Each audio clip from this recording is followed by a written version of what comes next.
Chapter 1646. Tomorrow, they would go to the venue of the Great Demon Battle Arts Exhibition. After making such a decision, Makarov dismissed everyone and began to prepare. Because, in addition to Team A and Team B, the rest of the members would also go to the venue to cheer for everyone. Therefore, this event could be said to be an event of the entire guild. Of course, originally, there should be more or less a few people left to look after the guild, but except for the main members who came back from Celestial Wolf Island, the rest of the members objected loudly. That was natural. Last time, after a group of main members left, they did not return to the guild and disappeared for a whole 7 years. This time, no matter what, the members who had guarded the guild for 7 years were not willing to stay in the guild and watched everyone leave. Once bitten, twice shy.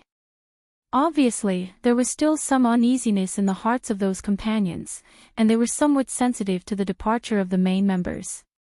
In view of this, Makarov simply announced that from tomorrow until the end of the Great Demon Battle Arts Exhibition, the guild would suspend business and would not accept any commissions.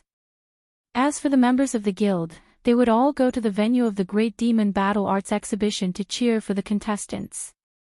Anyway, even if they continued to operate, with the current situation of the guild, there would not be many commissions. Since that was the case, they might as well stop business and wait until they won the Great Demon Battle Arts Exhibition and gained both fame and fortune. At that time, it would not be too late to open for business. In this way, the group of members left the guild in the evening. Night gradually fell. On a dim path, Wendy was walking here alone. This was a very rare thing. Because, if it was a normal day, Xiao Lulu would definitely be by Wendy's side.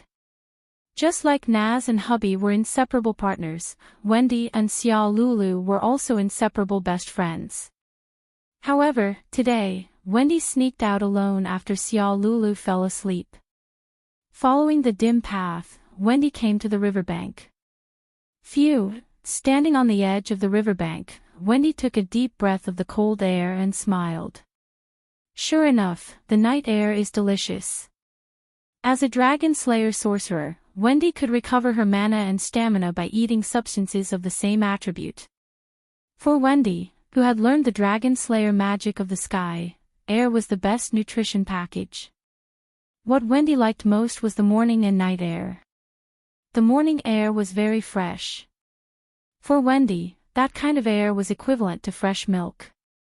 The night air was a little cool. To Wendy, that kind of air was like a frozen cold drink. No matter which one it was the smell that Wendy liked.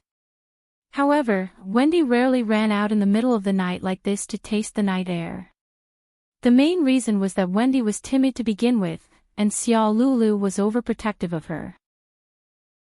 Running around alone in the middle of the night was something that she rarely did in the past.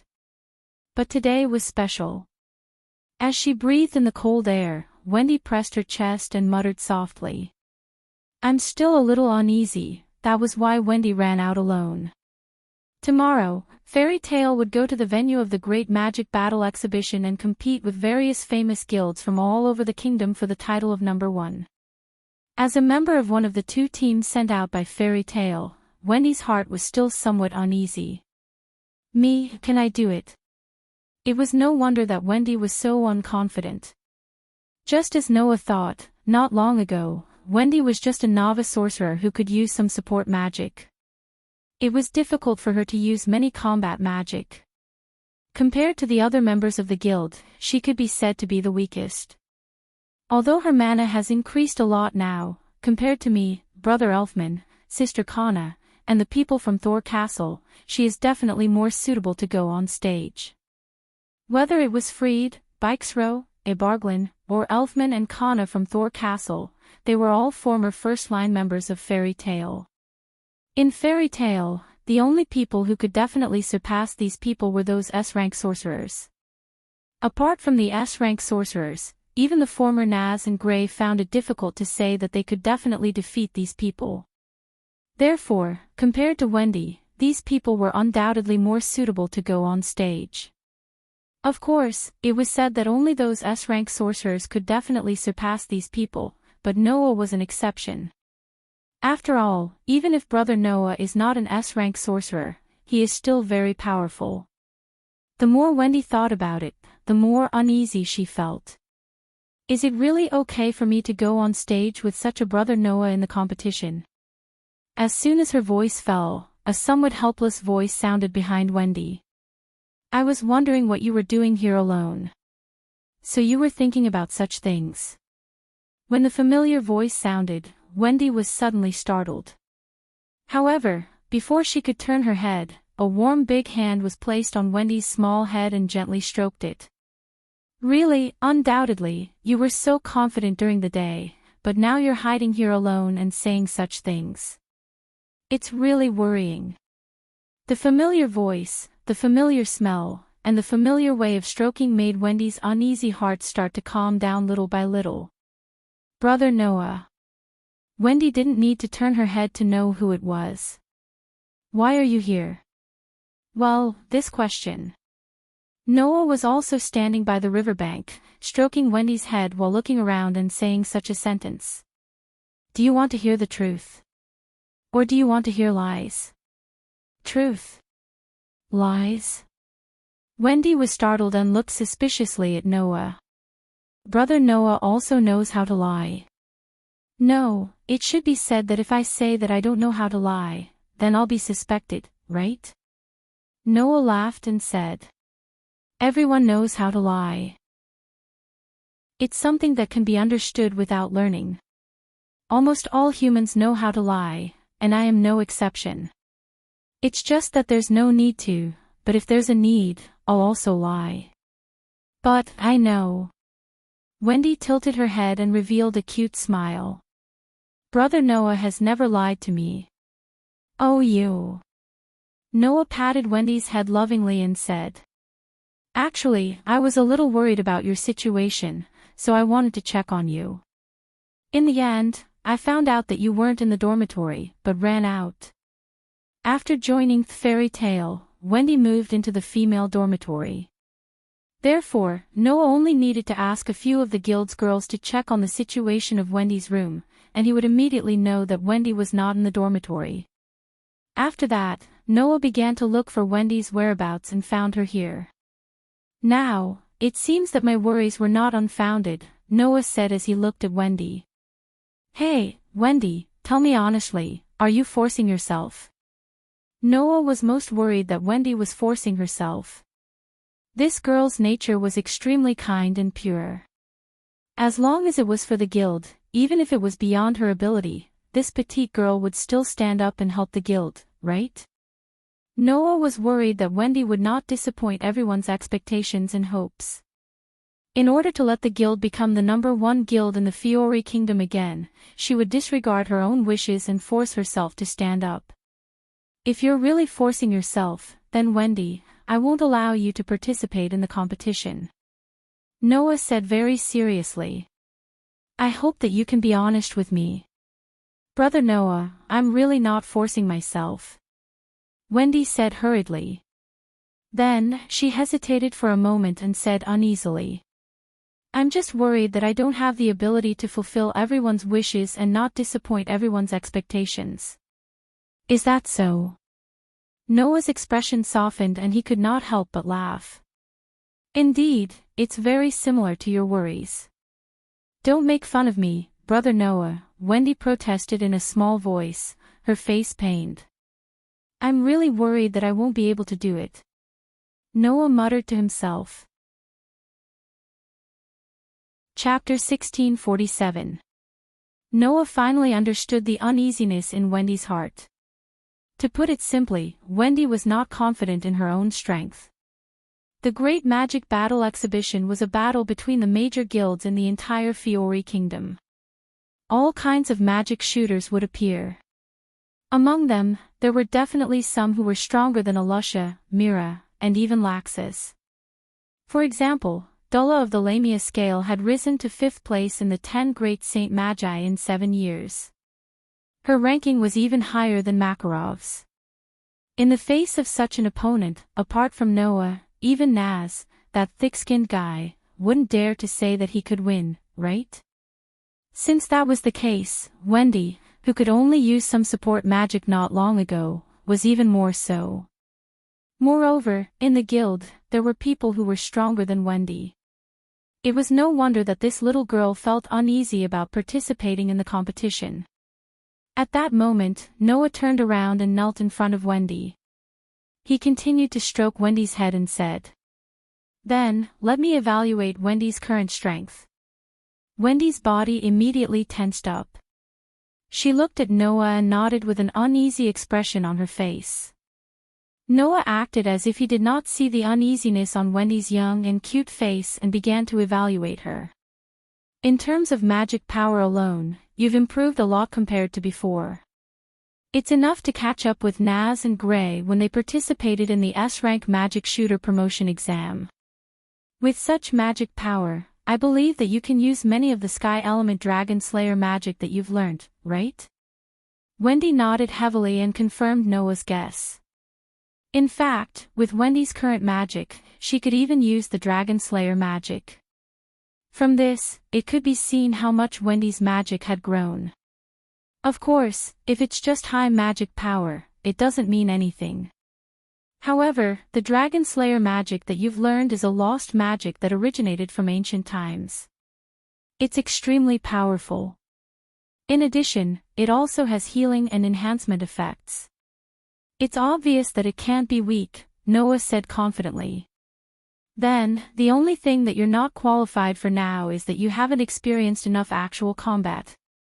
Combining all the factors, in my opinion, your strength is probably weaker than Naz and Gray when they were in the S-rank magic shooter promotion exam. Noah looked directly at Wendy. With such strength, in the previous guild, it was enough to stand on the first line. But that was the previous guild, wasn't it? Wendy couldn't help but say. Now, 7 years have passed, everyone in the guild has improved a lot. They are much stronger than me now. But, Wendy, it's wrong to only judge the role of strength, Noah retorted. Let's not talk about the individual battle for the time being. But in the team battle, with a supportive member like you who has healing and support magic, how much effect can be exerted, you know best, don't you? What if it's not a team battle, but an individual battle? Wendy seemed to be a little stubborn. If it's an individual battle, then won't I be holding everyone back? Why do you have the idea that you will hold everyone back in an individual battle? Noah laughed. Indeed, in today's guild, there are many magic shooters who are stronger than you, but in other guilds, it may not be so. You have always compared yourself to your companions in the guild, and compared yourself to those powerful people in famous guilds, but in other guilds, there are members who are weaker than you. Noah looked at Wendy with a gentle gaze. You have to believe in your magic, Wendy. Believe in my magic. Wendy was stunned. Looking at Wendy like this, Noah reached out and held one of Wendy's small hands. No matter what kind of magic it is, you have to believe in it. Noah looked into Wendy's eyes and said this. After all, that's the magic that Grandine taught you, the magic that your mother taught you. Believe in it. That's what you should do. Noah's words were like a ray of sunlight shining into Wendy's heart, dispelling all the uneasiness and darkness in Wendy's heart. Seeing Wendy's expression suddenly become cheerful, Noah couldn't help but smile. It seems that you have finally seen the light. Thank you, big brother Noah. Wendy reached out her other hand and held Noah's hand that was tightly holding hers, her eyes curved into a crescent moon shape. Big brother Noah is really an amazing person. You just said some self-righteous words to yourself. Noah rubbed Wendy's small head. There's nothing amazing about it. Wendy didn't say anything else and just enjoyed Noah's head rubbing. After a while, she suddenly stuttered. That, big brother Noah, do you really intend to marry Sister Mira and Sister Lisanna? That's right, Noah said strangely. What's wrong? No. Nothing. Wendy was still stammering. Then, she suddenly became depressed. But, if that's the case, what should I do? Ah. Noah looked like a monk scratching his head in confusion. What do you mean by what should you do? Wendy was speechless. But, after a while, Wendy took a deep breath and looked at Noah seriously. Big brother Noah, do you remember when I asked you if you would have a third fiancé? Noah was speechless. Of course, Noah remembered this. It happened when he was reunited with Wendy. At that time, Wendy asked Noah if there was a possibility of a third fiancé since he had two fiancées. He still remembered that Noah's answer at that time was no. Could it be that because of this, Wendy felt that he didn't deserve Mira and Lisanna? Just as Noah couldn't help but think of this, Wendy's young and cute face turned red for no reason.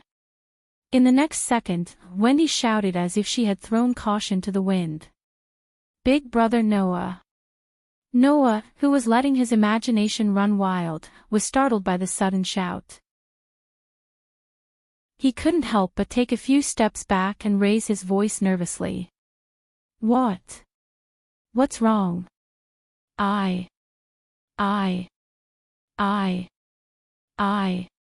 Wendy's face was red and her eyes were tightly shut. She shouted as if she didn't shock him to death. I also want to be Big Brother Noah's fiancé. Wendy's shout directly turned into an echo that reverberated over the entire riverbank. It also reverberated in Noah's ears, causing Noah to be stunned. The whole place fell into a dead silence. Ha! After an unknown amount of time, Noah let out a cry that sounded like he had gone off the line. So that's why. Wendy's head began to smoke. She resisted the dizziness and shouted in despair. I also want to be Big Brother Noah's fiancé and marry Big Brother Noah. Noah's brain short-circuited. What? What's going on?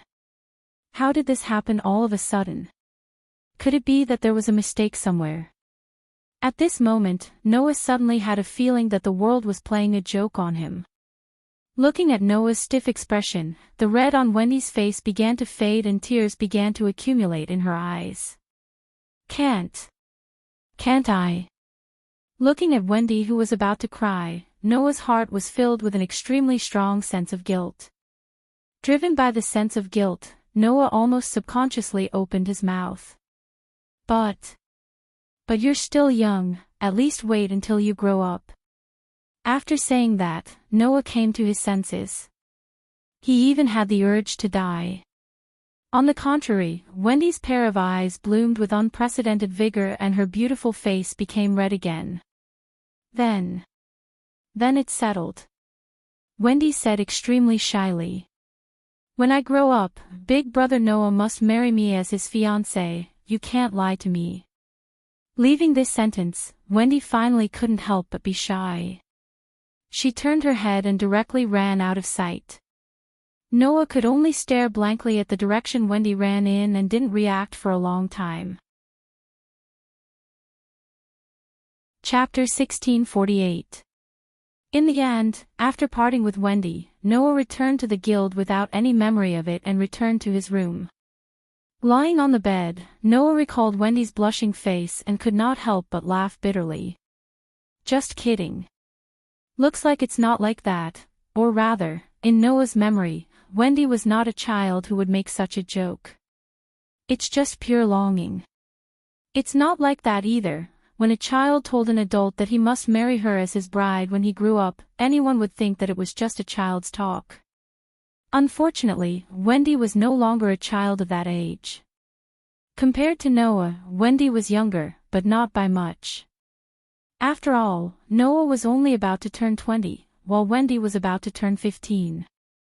A 5-year gap was not big, but it was not small either. A girl who was about to turn 15 would not be so innocent as to casually say that she wanted to be someone's bride. From Wendy's shy expression, it could be seen that this girl knew what she meant. In other words, I was confessed to by a child who is almost 5 years younger than me. At this point, Noah's expression was extremely strange, and there was even a hint that he could not bear to look at it.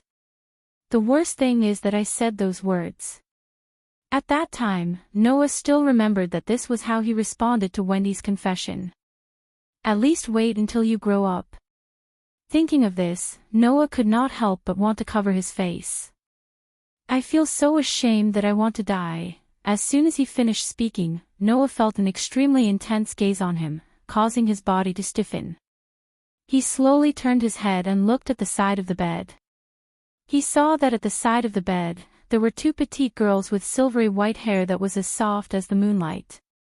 One of them stared at Noah without moving her gaze away, while the other had a smile that was not a smile, looking very happy. The one who stared at Noah was the girl with long hair that reached her waist. Moreover, the other party's gaze was somewhat sharp, causing Noah to feel a slight prickling pain on his skin. Under the girl's intense gaze, Noah's face was unnatural. You. Why did you come out? Silence. No one answered Noah's question. It was precisely because of this that Noah felt even more uncomfortable.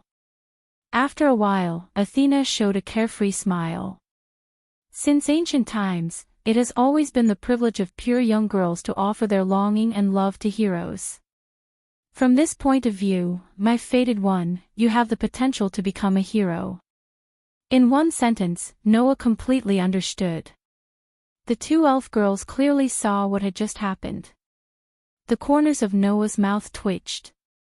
Under such circumstances, Aster continued to stare fixedly at Noah. His face did not reveal the slightest trace of emotion, but this caused Noah to feel a sense of dread. Noah could only reply cautiously. Aster. Aster ignored Noah and continued to stare silently at Noah, giving Noah a lot of pressure. All right, Sacred Sword Fairy, Athena said in a bored tone. No matter what, that person is still your master. Your attitude is a little too disrespectful.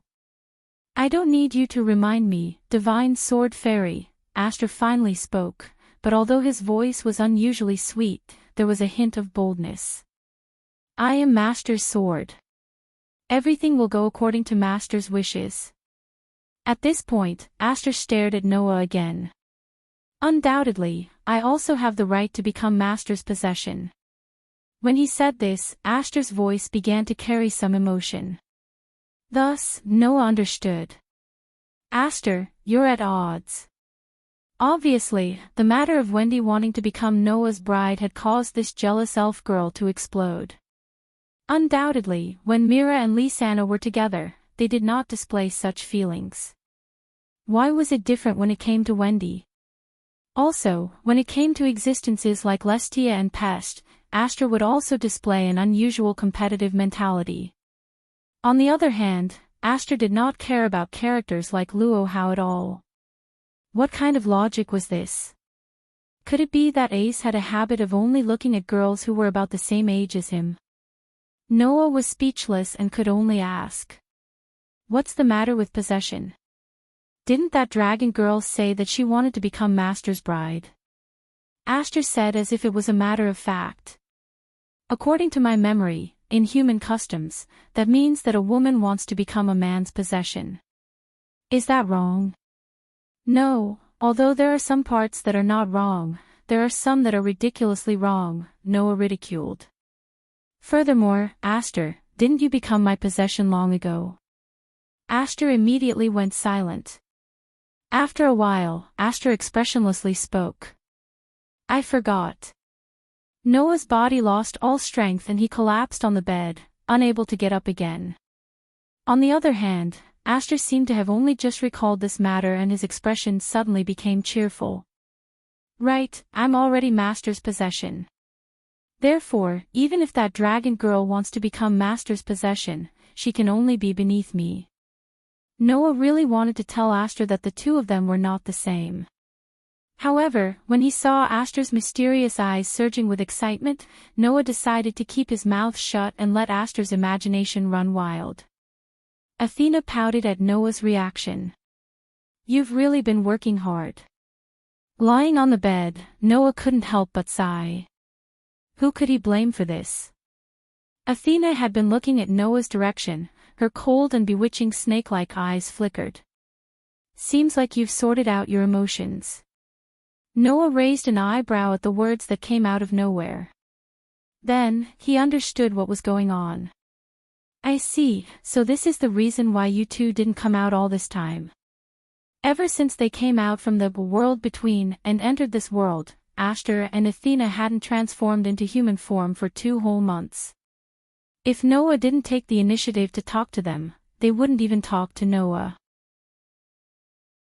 At first, Noah felt that it was a little strange, but now it seemed like it was Ashtar and Athena's thoughtfulness. Even if it's you, suddenly taking on the responsibility of saving thousands of worlds and knowing your unusual origin, you would feel confused too, right? Athena said nonchalantly. I just felt that you should have some time to sort out your emotions, so I'm observing from the side. I was just hindered by this divine sword elf. Ashtar looked straight at Noah. I wanted to come out earlier to accompany Master. The rational and emotional words of the 2 elves warmed Noah's heart, and he couldn't help but smile. I'm sorry for making you 2 worry. Yes. Ashtar nodded and said resolutely. I'm Master's sword, so please take care of yourself, Master. No matter what, you're still the Master we serve, Athena said as she gazed out the window at the beautiful night sky. Let's not talk about the divine sword elf. Other than being your contracted elf, I'm also your power. If something happens to you, I won't be able to live either, right? It's the same for me, Ashtar refuted Athena, then lowered his head and said softly. Only Master can use me. If Master is no longer around, then seeing Ashtar's expression turning sorrowful, Noah reached out his hand and stroked Ashtar's head. Don't worry, I'll be fine. Ashtar nodded, and the sadness on his face faded away. Noah looked at Ashtar, who was obediently standing in front of him, and then at Athena, who was looking at the night sky outside the window. He silently made up his mind. Even if it was just for the 2 elves who couldn't bear to lose him, he had to overcome the difficulties and win in the end. Even if his opponent was an extraordinary existence, it would still be the same. Chapter 1649. Crocus. It was the most prosperous city in the Fiori Kingdom. Unlike Magnolia, this city was widely known as the City of Flowers. Because there were all kinds of beautiful and delicate flowers blooming all year round, it could be said to be a beautiful city famous for flowers. Entering the city, the first thing people saw was often the flowers blooming in every corner of every street. On the street surrounded by all kinds of flowers, the phenomenon of people coming and going was very common. Amidst the sea of people on the streets, some of them even exuded a mysterious aura that was hard to detect. That was magic. In this bustling city of flowers, archmages could be seen everywhere. There were 2 reasons for such a grand occasion. 1. This city called Crocus was the capital of the Fiori Kingdom. In other words, this was the location of the palace of the Fiori Kingdom, and it was also the city where the king and the nobles lived. Of course, as the center of the Fiori Kingdom, there was no reason for Crocus not to be bustling, and this was also part of the reason why archmages gathered here. 2. The annual Great Demonic Battle Tournament that determined the ranking of the various guilds in the Fiori Kingdom was held in this city. This was the real reason why archmages could be seen everywhere on the streets. There was only one day before the Great Demonic Battle Tournament officially began. Tomorrow would be the day when the Great Demonic Battle Tournament officially began. Therefore, archmages from various guilds in the kingdom began to gather in this city, including Fairy Tale. Finally, Naz, whose face was ashen, fell directly in the middle of the street. There was no other reason, it was just because he was carsick. Gadjaloo, who was carrying a luggage, also fell down, his face as ugly as Naz's. Looking at Naz and Gadjaloo who fell neatly on the street, Lucy was puzzled. It's fine if it's Naz, but why is Gadjaloo also carsick? This was also the question of the others. Therefore, everyone's attention was focused on Julian. As a member of the same guild as Gadjaloo and a member of Fairy Tale, no one knew Gadjaloo better than Julian. Zhu Bian doesn't know either. Noticing that his companions were looking at him, Zhu Bian quickly waved his hand and shook his head. There was no such problem in the past. Really? Alusha frowned slightly. Then what is going on? For the time being, someone has helped Brother Naz and Brother Gadjaloo to cast a spell that can heal their sense of balance, Wendy said weakly. However, there's a limit to the duration of magic. Furthermore, if I keep using it, the duration will become shorter and shorter. There's nothing I can do about it. Could it be a common problem among all Dragon Slayer archmages? Gray mentioned in a seemingly bored manner. Aren't those two dragon-slaying archmages? Speaking of which. Fried looked at Laxus. Laxus seems to get carsick too, right? The group of companions suddenly turned their surprised eyes to Laxus. Fried. Laxus glared at Fried. Don't say anything unnecessary. In other words, Fried's words were just unnecessary and not false. It can't be, right? Gray himself was surprised. Is it really a common problem among all Dragon Slayer archmages? But Wendy doesn't seem to. Mira tilted her head. Isn't Wendy also a Dragon Slayer archmage? What? Do you suspect that Wendy is not a Dragon Slayer archmage? Xia Lulu immediately bared her teeth and defended her. Don't look down on others. Xia Lulu, no one said that. Hubai quickly tried to please her. Maybe Wendy secretly helped herself to use magic to heal her sense of balance. No, I didn't do that. Wendy shook her head. Similarly, I don't have any symptoms of motion sickness. All of a sudden, everyone fell into a dilemma again. Looking at the group of companions who were in a dilemma because of Naz and Gadjaloo's problems, Noah couldn't help but feel at a loss whether to laugh or cry. He didn't expect that Naz, Gadjaloo, and even Laxus all had the common problem of motion sickness. This was an unexpected weakness. Is it really a common problem among Dragon Slayer archmages? But Wendy seems to be fine. Thinking of this, Noah glanced in Wendy's direction. Coincidentally, Wendy also secretly looked at Noah and suddenly met Noah's gaze. Suddenly, Wendy's pretty face turned red and she lowered her head shyly. Obviously, what happened last night was also a big challenge for the pure, kind, and timid Wendy. I wonder when Wendy will be able to return to her usual appearance. Otherwise, wouldn't it be difficult for Noah to even talk to Wendy? At this time, Makarov came from the other end of the street with the rest of the members. Okay, the registration is over. Makarov looked around at everyone. Now, we just have to wait for the Great Demon Wars to officially start. Is it over just like that? Noah stepped forward and asked. Nothing else needs to be done. Right, the officials didn't make any announcements, they just told us to pay attention to one thing. Makarov raised a finger. Before 12:00 in the morning, the contestants who need to participate in the Great Demon Wars must stay in the designated hotel. Designated hotel. Alusha also stepped forward. In other words, the residences of the contestants and guild members will be separated. That's right. Makarov took out 2 small pieces of paper and handed them to Noah and Alusha. These are the designated hotels for your A and B teams. Before 12:00 in the morning, you must all stay there, understood? Noah and Alusha both nodded, took the small pieces of paper with the addresses, and returned to the team. Then, you guys are free to arrange the rest of the time. Makarov's expression relaxed, and he said in a casual manner. As long as you reach the designated location before 12:00 in the morning, that's fine. The members of the guild immediately beamed with joy. Among the people present, there were less than 10 who had been to Crocus before. Naturally, it wasn't that they weren't interested in the famous city of flowers. Thus, everyone gathered in groups of 2s and 3s, and dispersed to various corners of the city to have fun. I'll go take a look at the hotel first. Alusha looked at Noah and smiled. Good luck, Noah.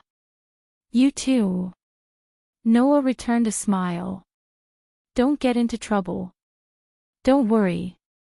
Alusha nodded, turned around, and left swiftly. I'll go take a look at the hotel with Lisanna, Mira said to Noah. Noah, go play by yourself. Okay. Noah replied helplessly, making Mira and Lisanna burst into laughter. Then, they left together. In the blink of an eye, everyone left and scattered. Even Naz and Gadjalu, who had collapsed on the street, were dragged away. In the end, only 2 people and 1 cat remained at the scene. One was Noah. The other was Wendy. The remaining cat was naturally Xiao Lulu. The atmosphere suddenly became a little awkward. Wendy stole a glance at Noah, her pretty face blushing slightly. She lowered her head, and shyly looked at her fingers. Noah scratched his cheek and laughed dryly. Looking at Noah and Wendy, Xiao Lulu furrowed her brows and said coldly, "What are you doing? Did the 2 of you do something behind my back?" This sentence made Noah and Wendy feel guilty. Seeing this, Xiao Lulu's eyes became extremely sinister. Feeling that he would be interrogated if this continued, Noah quickly changed the topic and said to Wendy. Wendy, how about we go for a walk too? Wendy nodded repeatedly. The 2 of them immediately gathered together and hurried forward. Wait! Xiao Lulu was shocked and chased after them in exasperation. Don't think about leaving me behind. Thus, Noah, Wendy, and Xiao Lulu went far away together. No one noticed. On the roof of a building far away from the street, a small black shadow had been looking down, opening its mouth and laughing. Chapter 1650. Hey! What exactly did you guys do behind my back? Hurry up and tell me. That male over there. Don't tell me you really did something to Wendy. Wendy, tell me honestly, what exactly happened between the 2 of you? Did you guys hear what I said? On one of the streets in Coloches, Xiao Lulu, who had a pair of white wings on her back, asked frantically while flying. Noah and Wendy, who were walking in front, couldn't help but cover their ears in annoyance. However, Xiao Lulu acted as if she didn't notice anything. She just kept asking questions. Finally, Wendy couldn't take it anymore. Xiao Lulu, Wendy said in a pleasant tone. I told you, there's really nothing going on. Do you think you can hide it from me? Xiao Lulu didn't buy it at all. If nothing happened, why would the atmosphere between the 2 of you be so weird? I say, just because the atmosphere is weird, does it mean that you guys did something wrong? Noah couldn't help but interrupt. Maybe I saw Wendy accidentally when she was changing her clothes. Wendy cried out in surprise, her pretty face turning red. What did you say? Xiao Lulu's eyes widened. Then, she pounced on Noah's face crazily. I'll scratch you to death, you evil male. After saying that, Xiao Lulu's pair of hands really stretched out a few sharp claws. Without saying anything, she scratched at Noah's face. Presumably, being scratched by those claws, even if his skin and flesh didn't split open, there would at least be a few ugly red marks on his face. Noah was taken aback. He reflexively reached out his hand and slapped him. Slap! With a crisp sound, Xiao Lulu let out a mournful cry as she was sent flying. Seeing that Xiao Lulu was about to fly out, Wendy was shocked. She raised her hand and caught Xiao Lulu with much difficulty. She hugged Xiao Lulu and heaved a sigh of relief. Ugh. Xiao Lulu's eyes began to turn, but she was still extremely unwilling to admit defeat. Wendy, did you see that? This violent male is not worthy of your love. No, there's no such thing, Wendy retorted without any hesitation. Big brother Noah is very gentle. He is not violent at all. You only know how to speak up for that male. Xiao Lulu glared at Noah. This guy already has 2 fiancées, and he's about to get married, yet he still came to provoke you. Not only is he violent, he's also a playboy.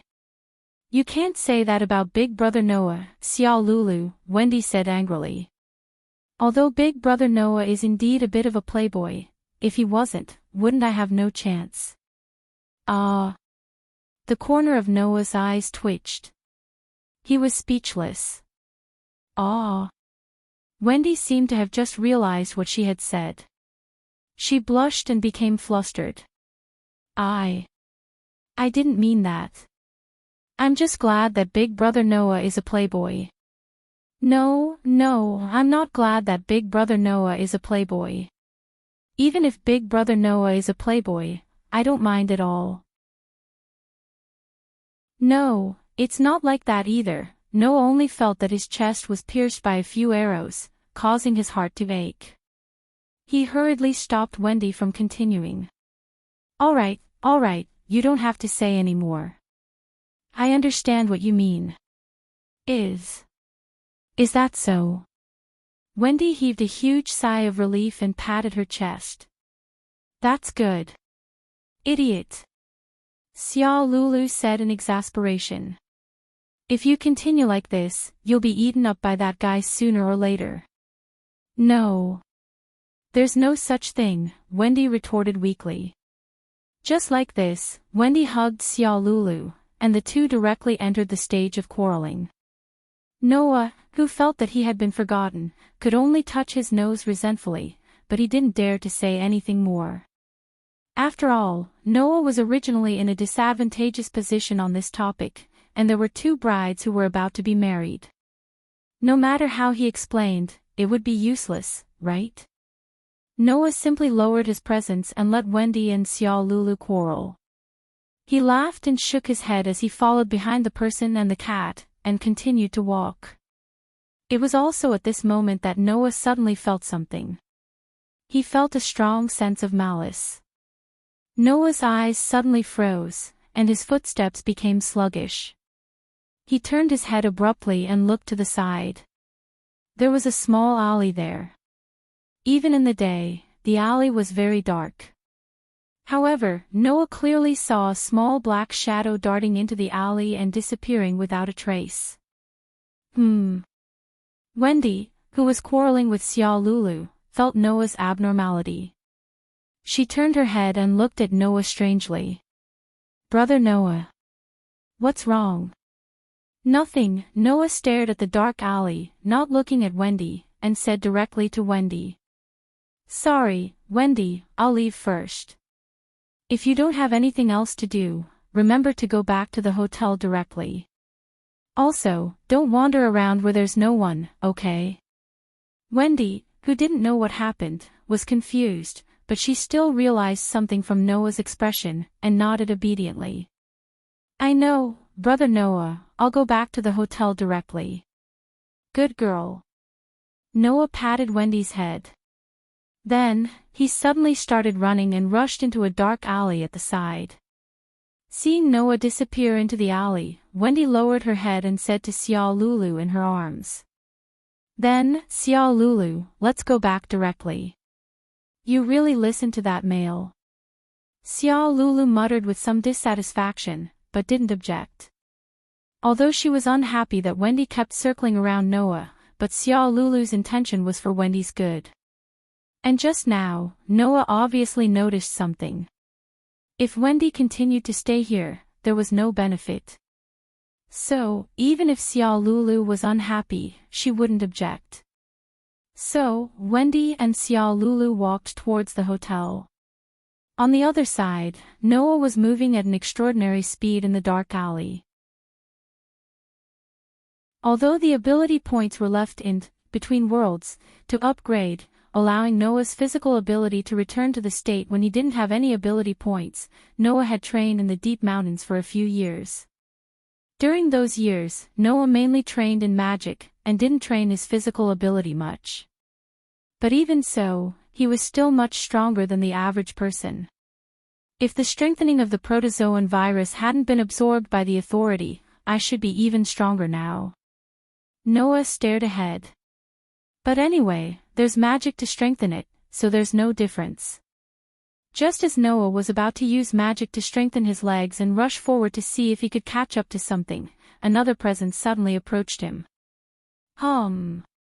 Before Noah could turn around, the air trembled.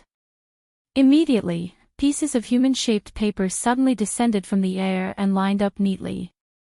Like flowing water, they streaked across the air and rushed in the direction of Noah. In the blink of an eye, the neatly arranged pieces of human-shaped paper flew around Noah, and like chains, they wrapped around Noah and tied him up. Clank! Then, the pieces of human-shaped paper that were tightly attached to Noah's body bloomed with a purple light. They were blooming from the strange characters drawn on the pieces of paper. Noah suddenly felt an invisible binding force pass through the pieces of human-shaped paper and onto his body. At that moment, Noah narrowed his eyes and didn't resist. He raised his head and looked at the shadow in front of him. "Come out, you sneaky bastard." The voice spread clearly in the dark alley.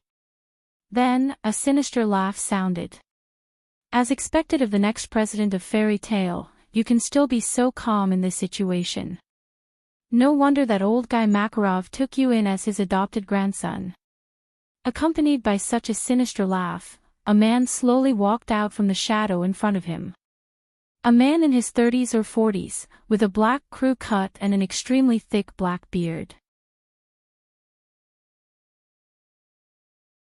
Chapter 1651. Noah frowned as he watched the cold man slowly walk out from the dark corner. For some reason, Noah felt like he had seen this man somewhere before. Noah opened his mouth coldly. "Who are you?" "Oh. You don't know me. Didn't Makarov and Laxus mention me to you?" The cold man pretended to shrug his shoulders. "How cold? No matter what, we can still be considered as a family." "Family?" Noah's frown deepened as a mocking expression appeared on his face. "Sorry, I don't remember having such a shady family member. My family members are all open and above-board people. They don't have people like you who do sneaky things." The cold man's expression suddenly froze as he looked at Noah with a gloomy gaze. As expected of the successor of that old man Makarov. Even that superior attitude is exactly the same. It's really unpleasant. If it wasn't for the fact that I still want to know some important things from you, I really want to torture you a little. "Cut the crap." Noah questioned. "Who are you?" "Then, let me introduce myself." The cold man spread his hands and smiled sinisterly. "My name is Ivan Dole. You should understand now, right?" "Dole?" Noah was stunned at first, then his pupils shrank. Noah finally knew why he felt like he had seen this man somewhere before. When he was young, he was just adopted by Makarov. Before he lived in the guild, Noah had seen this man's photo in Makarov and Laxus's house. It was a family photo. Of course, the people in the photo were a family. There were a total of 3 people in that family. One was Makarov, who had just entered his old age. The other was Laxus when he was young. The last person was also a man. Makarov's biological son. Laxus's biological father. He used to be a member of Fairy Tale, but he did something that harmed the guild. In the end, he was mercilessly kicked out of the guild by Makarov. That man's name was Ivan. Ivan Dorothea. "I see." Noah looked at Ivan closely. "You are Grandpa's disappointing son." "Don't say that, little Noah." Ivan smiled sinisterly. No matter what, I am still your father." Before Ivan could finish his sentence, he was immediately interrupted by Noah. "Don't say anything else." Noah looked at Ivan with a sharp glint in his eyes and said with a spurious smile, "After all, if I really have a father like you, I'm afraid I won't be able to resist." It could be said that Noah didn't have any good impression of Ivan. It wasn't just because Ivan had done something to endanger the entire fairy tale, but also because of what he had done after being expelled from the guild. After being kicked out of the guild, it was said that Ivan didn't join any other guild, but created his own guild. That guild was called Raventail. It was a dark guild. Originally, the dark guilds that were active in the underground were basically under the Baram Alliance. However, Raventail was independent of the Baram Alliance, hiding alone in the border and secretly developing. Makarov specifically investigated this guild. As a result, although Raventail didn't do anything to kill or set fire, it did do a lot of sneaky things. Just like what Noah said, it was a guild that gathered all kinds of rascals. And Ivan was the leader of these rascals. One could imagine how Noah felt about such a person. If Ivan really shamelessly treated him as his father, then Noah really didn't know what he would do. Perhaps he saw something from Noah's eyes. Ivan couldn't help but take a few steps back. Then he realized that he had a trace of fear towards Noah, and became angry out of humiliation. "Let's see how long you can maintain your stubbornness." After saying that, Ivan formed a hand seal. Beep beep beep. Suddenly, on the human-shaped paper that tightly bound Noah and stuck to Noah's body, the mysterious characters that were blooming with purple light actually exploded into balls of electric light, causing electric current to suddenly appear and violently run through Noah's body. Following the violent flow of electric current, Noah actually felt a sharp pain, which surprised him. "You think I don't know that you have the power to nullify magic?" Ivan said proudly. "When you annihilated the 6 demon generals, oration cease, the information about this power of yours had already reached my ears. Otherwise, why would I come to you knowing that magic would be nullified? Not only that, I also know that magic will only be nullified if it's directed at you." Ivan laughed loudly. "So, the paper wrapped around you is just an ordinary piece of paper. The words engraved on the paper are magic, and the electric current is ordinary electric current stored by magic. It's not generated by magic. That's why it can harm you, right?" In other words, Ivan didn't use magic against Noah from beginning to end. The paper wrapped around Noah's body was just a normal paper, and the characters engraved on it were magic that strengthened the paper's hardness and toughness. The electric current that directly hit Noah's body was also not generated by magic, but normal electric current stored by magic, and now it was just released. This way, the paper could wrap around Noah, and the electric current could also harm Noah. Feeling the pain coming from all over his body, Noah clenched his fist, ignoring the electric current that was violently running through his body, and his sharp eyes looked straight at Ivan. "What's your purpose?" Hearing this, Ivan maintained the hand seal in his hand, and looked at Noah with a cold smile. "I only have one purpose, and that is lumen starlight." Noah's pair of eyes suddenly tightened. Seeing Noah's expression clearly, Ivan was ecstatic. "You really do know about the existence of lumen starlight. I knew that Makarov would definitely tell you about it. After all, he already announced that you will be the next president." Ivan, with a face full of ecstasy, couldn't help but take a few steps closer to Noah's direction, and raised his voice. "Tell me, where is lumen starlight?" Noah ignored Ivan's excitement, and only stared at Ivan, and said in a deep voice, "Why do you know about the existence of that thing? Grandfather couldn't possibly have told you about it, right? Lumen starlight. That was something that absolutely could not be known by the world. Makarov had always said so. The only people who could know about the existence of lumen starlight were the past presidents of Fairy Tale. Therefore, the people who knew about the existence of lumen starlight, including Noah, should only be 4 people. The first president, Mavis. The second president, Prekto. The third president, Makarov. And the future 5th president, Noah. Apart from the above 4 people, even Makarov, the 4th president, didn't know about this matter, and Laxus, who was Makarov's grandson, also didn't know about it. That being the case, how did Ivan know about the existence of Lumen Starlight? That kind of thing, it doesn't matter. Ivan said agitatedly. Hurry up and tell me where Lumen Starlight is.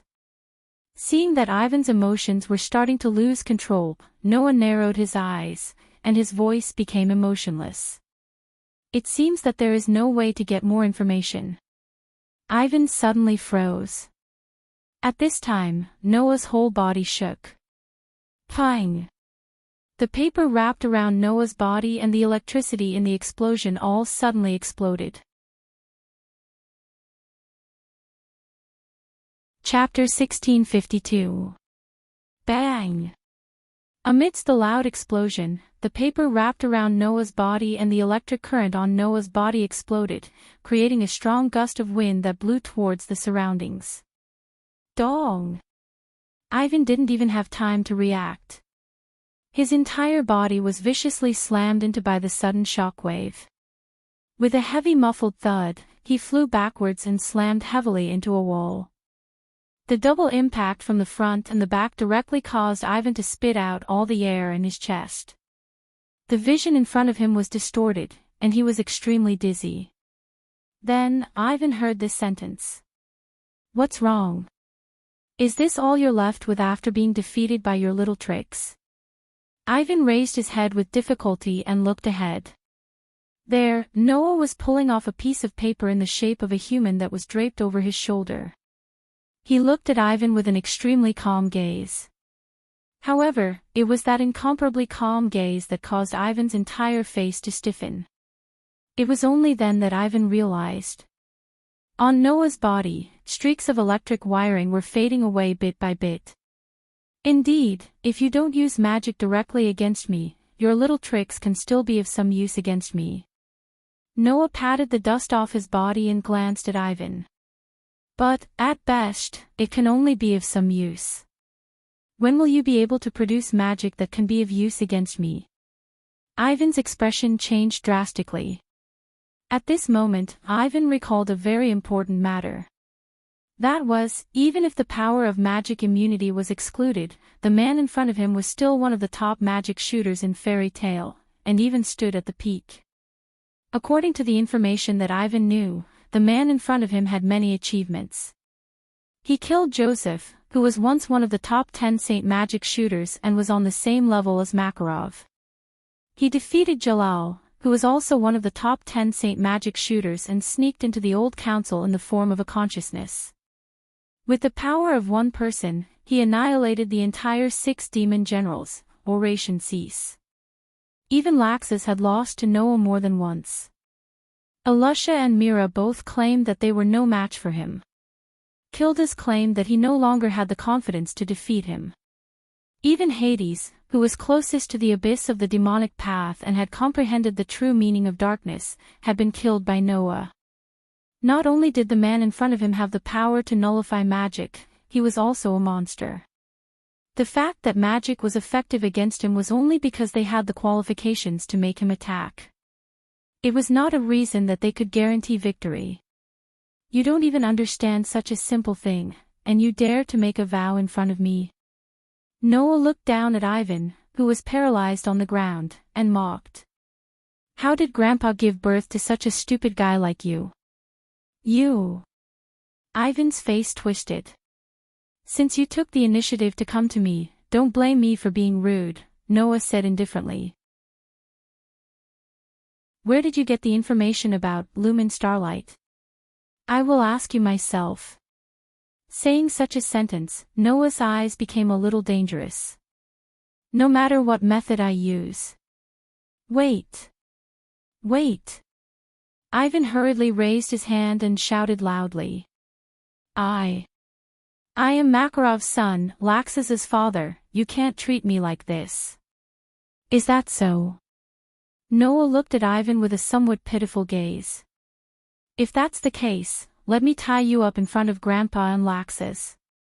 Let's see how they will treat you after seeing your ugly appearance. Ivan's eyes widened. When he realized that Noah was not joking, he became furious. You want to tie me up in front of Makarov and Laxus? Don't even think about it. After saying this, Ivan raised 2 fingers, put them together and formed a hand seal. His whole body fluctuated with magical power. Bang! Almost at the same time, Noah abruptly stomped on the ground. With a heavy stomp, he dashed in front of Ivan. Whoa! Ivan was shocked. But, at this time, it was too late to react. He saw that Noah suddenly turned around and kicked Ivan's chest heavily. Bang! Accompanied by a muffled sound, Ivan was violently kicked out. Friction with the air, he flew directly out of the alley and onto the street. He forcefully smashed into a stall, smashing it into pieces. On the busy street, the crowd of pedestrians was shocked. What? What happened? Fight? Is someone fighting? Don't tell me it's those Magic Guide Guild. Where's the law enforcement team? Hurry up and call the law enforcement team. The pedestrians on the street were in a mess, and they all moved away from the broken stalls by a certain distance, leaving an empty space and entering the spectator mode. Then, Noah slowly walked out of the alley and entered everyone's sight. Suddenly, the crowd started to discuss. Which guild sorcerer is that? Look, he has a guild's coat of arms. Which guild's coat of arms is that? Seems like I've seen it somewhere. Seems like a small guild that's not very famous. Ignoring the noise around him, Noah directly went in front of the smashed stall. He reached out and dragged Ivan, who was buried in it. At this time, the commotion around them intensified. A team of soldiers wearing standard armor and holding weapons neatly separated the crowd and barged in. The leader was a man who was more muscular than the rest of the soldiers. The armor on his body was also more exquisite. I'm the leader of the Sakura Knights of the Fiori Kingdom's army stationed in Kuroka's Alcardios. The leader of the Sakura Knights, who called himself Alcardios, stared at Noah with his sharp eyes. Now is the time when the great demonic combat exhibition is about to begin. I've been appointed as the law enforcement team to be responsible for maintaining order on the streets and not let the Magic Guide Guild's dispute endanger the residents of Kurokas. So, can you tell me why you're having a dispute? The kingdom's army. Noah turned his head and looked at Alcardios. Ivan, who was tightly grabbed by Noah by the collar, hurriedly shouted in the direction of the kingdom's army as if he had seen a savior. I'm the leader of the Raven Tail. The sorcerer of the fairy tale ambushed me in order to eliminate a strong opponent in the great demonic combat exhibition. That one sentence caused a commotion among the crowd. Is this for real? How dare he do that? That fairy tale that's always been at the bottom. Is this guild finally starting to resort to unscrupulous means to fight for a place? Not only the surrounding crowd, but even Noah was slightly taken aback by Ivan's words. Soon after, his gaze turned icy cold as he looked at Ivan. So that's how it is. Are you planning to pour dirty water on me and on the fairy tale? In that instant, a heart-palpitating aura began to rise from Noah's body. Feeling that heart-palpitating aura, Ivan was scared out of his wits. That was because that heart-palpitating aura was mixed with some murderous intent. In other words, Noah wanted to kill Ivan. Save! Save me! Ivan struggled as he shouted in the direction of the kingdom's army. He wants to kill me. He wants to kill me. Instantly, the kingdom's army raised the weapons in their hands and pointed them in the direction of Noah. Let go of the person in your hands. Alcardios took a step forward and spoke loudly to Noah. If you don't accept the warning, I will arrest you for obstructing public order. Arrest me? Noah looked at Alcardios and smiled suddenly, but there was no smile in his eyes. You can come and try. As soon as he finished speaking. A surge of magic rose from Noah's body without any warning, turning into a hurricane and blowing in all directions. Chapter 1653. Amidst the vibrations in the air, a surge of magic power erupted from Noah's body, turning into a raging gale that swept across the surroundings. The crowd could only feel an extremely terrifying pressure rising from Noah's body. Then, one by one, they revealed a horrified expression. The crowd of onlookers stood rooted to the ground with a stiff expression. The soldiers of the royal army gripped their weapons tightly, their hands trembling slightly. Alcardios's pupils contracted bit by bit. As for Ivan, his face was already covered in cold sweat. Under such circumstances, the magic power rising from Noah's body became more and more violent, causing an invisible energy current to sweep across the air. It was as if it had turned into a tangible pressure, violently suppressing the hearts of everyone present. At this moment, no one could open their mouths to speak. It was not that they did not want to speak, but it was as if their entire bodies were tightly bound, and they could not even open their mouths. Thus, on the entire street, a deathly stillness filled the air, making the atmosphere extremely strange. No one knew how long this scene lasted. At a certain moment, the massive magic power that swept across the air like a hurricane suddenly shrank back, retracting bit by bit into Noah's body until it completely disappeared. Then, Noah, who was holding tightly onto Ivan's collar, spoke calmly. It's just a joke, don't take it seriously. After saying that, Noah released Ivan, causing Ivan to stumble and fall to the ground. He stared blankly at Noah, unable to react in time, and did not move for a long time.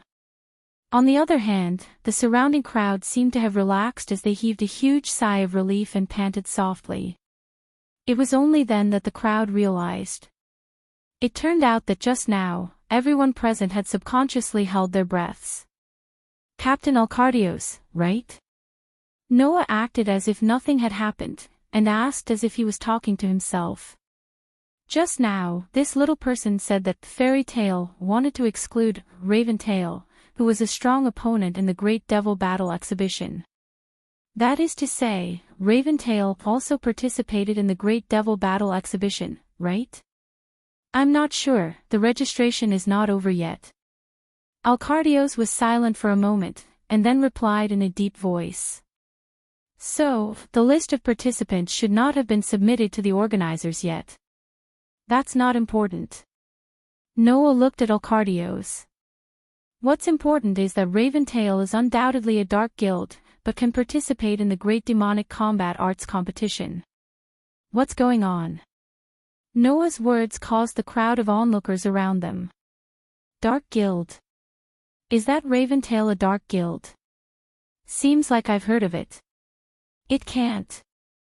Dark guilds can participate in the Great Demonic Combat Arts competition. Under the discussion of the crowd, Alcardios coughed and replied. Indeed, Raven Tail used to be a dark guild, but recently it was recognized by the council and became a regular guild. Therefore, there is no problem for them to participate in the Great Demonic Combat Arts competition. The crowd of onlookers suddenly understood. However, Noah sneered. But when Raven Tail was still a dark guild, they once caused damage to Fairy Tail. Don't we have the right to take it back from this dark guild? Hearing that, the crowd of onlookers was even more relieved. So it's like that. In other words, Fairy Tail is only fighting against a dark guild that has a grudge with them. That's to be expected, right? But hasn't Raven Tail already become a regular guild? We don't know about this kind of thing, and Fairy Tail also doesn't know about it. So, even if they take action, it wouldn't be strange, right? The crowd's discussion started to go in a direction that was beneficial to Fairy Tail.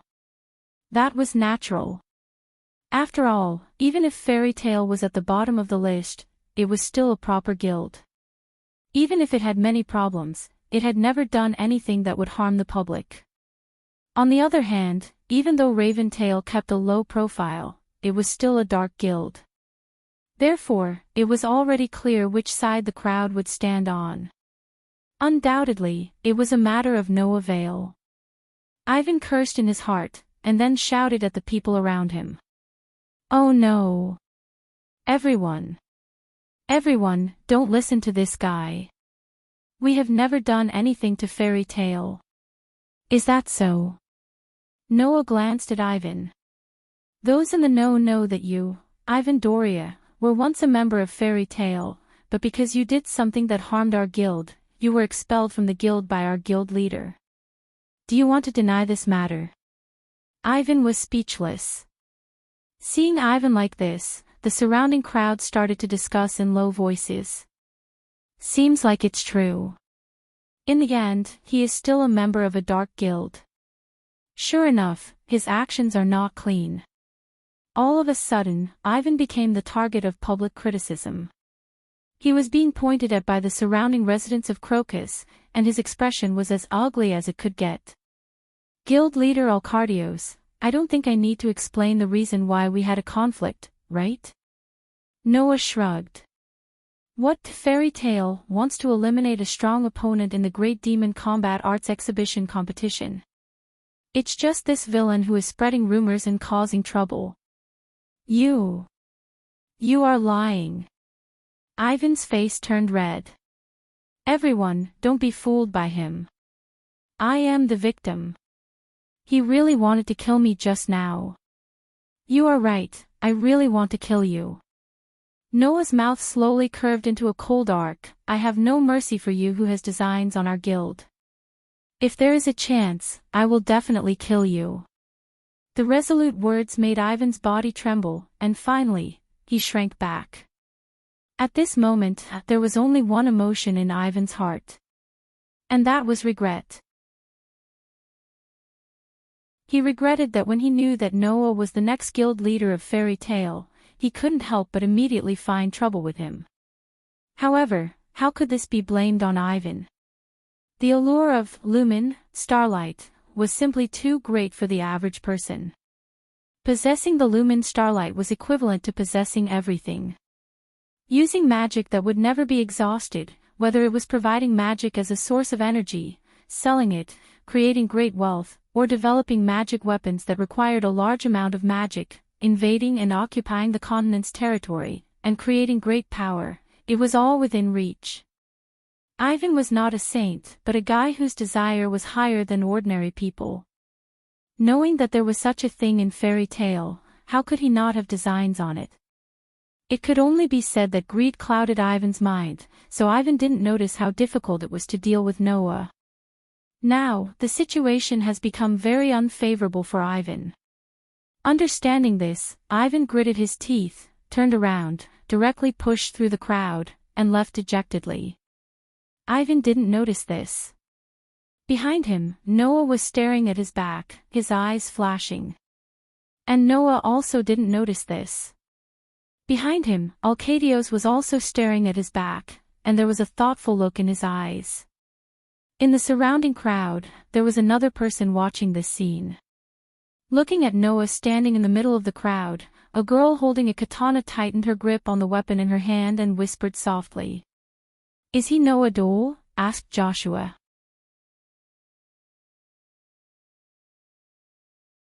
Chapter 1654. What? In the designated hotel of Fairy Tale B, Makarov stood up from his seat and roared in anger. Ivan, that guy, actually did such a thing. Not only Makarov, but even Laxus, who was sitting on the sofa next to him, had a gloomy look on his face as he smacked his lips. That bastard of a dad, looking at Makarov and Laxus, one with a furious face and the other with a gloomy face, Noah just crossed his arms and didn't say anything. After all, Ivan was Makarov's son and Laxus's father. Regarding Ivan's actions, these two people were the most affected. The rest of the people didn't have the right to interrupt. Including Noah. Because of this, among the people present, other than Noah, Mira and Julian also didn't say anything. Only Gadula didn't know how to read the atmosphere at all and directly asked Noah.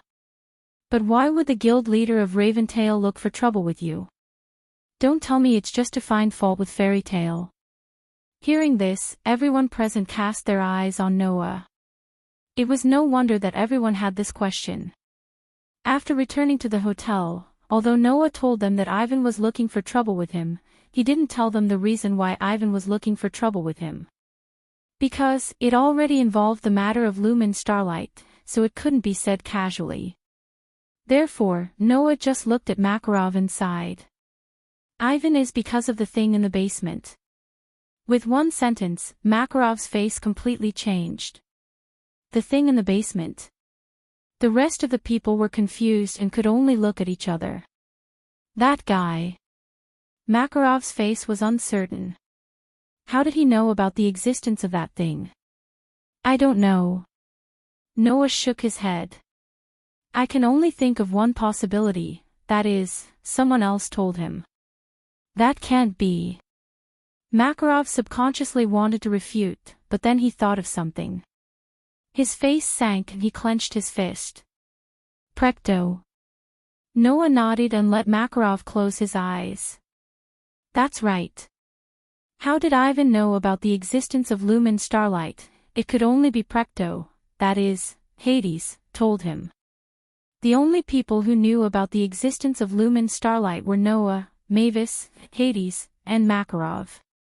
Since that was the case, among the four people, who was the most likely to reveal information about Lumen Starlight, there was no need to guess. No matter what, Hades had already fallen into darkness, and was the same as Ivan, the leader of a dark guild. Therefore, it was not impossible for Ivan to obtain information about Lumen Starlight from Hades. Also, according to what I know, Ivan's Raventail has already become a formal guild and is also participating in the Great Demon Battle exhibition this year. Noah said to Makarov. If he really has designs on that thing, then I feel that we need to be on guard against what Raventail will do during the Great Demon Battle exhibition. I understand. Makarov took a deep breath and nodded solemnly. I will warn Alush's side and tell them to be careful not to fall into Raventail's trap. Then, how should we deal with Ivan? Noah went straight to the point. Since he knows about the existence of that thing, if we don't think of a way to deal with him, I think he will definitely continue to pester us. It doesn't matter if he pesters us. Makarov lowered his voice was filled with anger. But, if he plans to pester our family, then I definitely can't sit back and do nothing. Noah naturally agreed. If Ivan only looked for trouble with Noah, then Noah could easily get rid of him. But if Ivan had designs on the entire fairy tale, then Noah would definitely not leave him alone. So, grandfather, I only want to ask a question. Noah looked straight at Makarov. If it is really necessary, can I make a move? Makarov immediately went silent. But, in the next second, Makarov spoke without any hesitation. If that Ivan guy really causes harm to the rest of our guild members, then you don't have to spare him on my account. His words without hesitation made everyone fall into silence. Noah just turned his gaze and looked at Laxus. Don't look at me like that. Laxus crossed his arms, his expression didn't even change. You are the guild leader. Since that bastard dad is targeting our guild, how to deal with him is up to you. Noah first looked at Makarov, then looked at Laxus. After seeing that there was no change in their expressions, he nodded. I understand. If necessary, I will personally deal with Ivan. Makarov and Laxus didn't say anything else. Seeing this, although Mira, Julian, and Gadula were still somewhat confused, at least they knew that this matter had been discussed. The only thing they didn't understand was one thing. That. Julian said with some unease. The thing in the basement, what is it? I'm sorry. Makarov didn't even open his eyes as he said so. This is the guild's highest secret. Only the guild leader knows. I hope you won't ask anymore. Everyone looked at each other and could only nod their heads. Then, I'll go to Alush's place. Makarov stood up and looked at the time. It's not long before 12 o'clock. Don't leave the hotel, understand? Understood. Everyone responded. Makarov's expression became slightly better. He turned around and walked out of the hotel. Only Noah, Mira, Julian, Laxus, and Gadgelu were left. The five of them fell into silence. After a while, Mira took a step forward and spoke with a sweet smile that was extremely healing. All right, everyone, let's not think about other things. Now, let's think about how to win in the Great Demonic Combat Arts competition. Yes. Yes. Julian hurriedly agreed. Besides Raventail, we still have a lot of enemies. Enemies? Gadgelu grinned. I love enemies the most. It's useless to think so much now. Laxus glanced at Noah. It's more practical to think about the Great Demonic Combat Arts competition first. I know what you want to say. Noah couldn't help but laugh. Don't worry, I won't lose my composure. Just like what Julian said, we already have a lot of enemies. The Raventail is just a rat hiding in the dark. Before it comes out, we'll just wait and see what happens. Just as Noah's voice fell, a strange phenomenon occurred. Ding dong ding dong ding dong ding dong. A bell-like sound suddenly reverberated in the entire space, turning into an echo that resounded through the entire sky of Crocus. What's wrong? Mira asked in surprise. What's going on? Everyone, look. Julian pointed at the clock in the room. It's already 12 o'clock. Only then did everyone realize that it was already 12 o'clock. Laxus stood up. So there's a reason why we have to stay in the hotel until 12 o'clock. Hey! Gadgelu shouted at everyone. There seems to be something outside. Noah's gaze immediately looked out of the window. In the next second, everyone saw it. In the sky above Colocus, an extremely large projection abruptly appeared. Yo, hee hee. Greetings, sorcerers from all over the Fiori Kingdom. Before they could see the full appearance of the huge projection, a humorous voice sounded in the entire space. Now, let the preliminaries of the Great Demonic Combat Arts competition begin.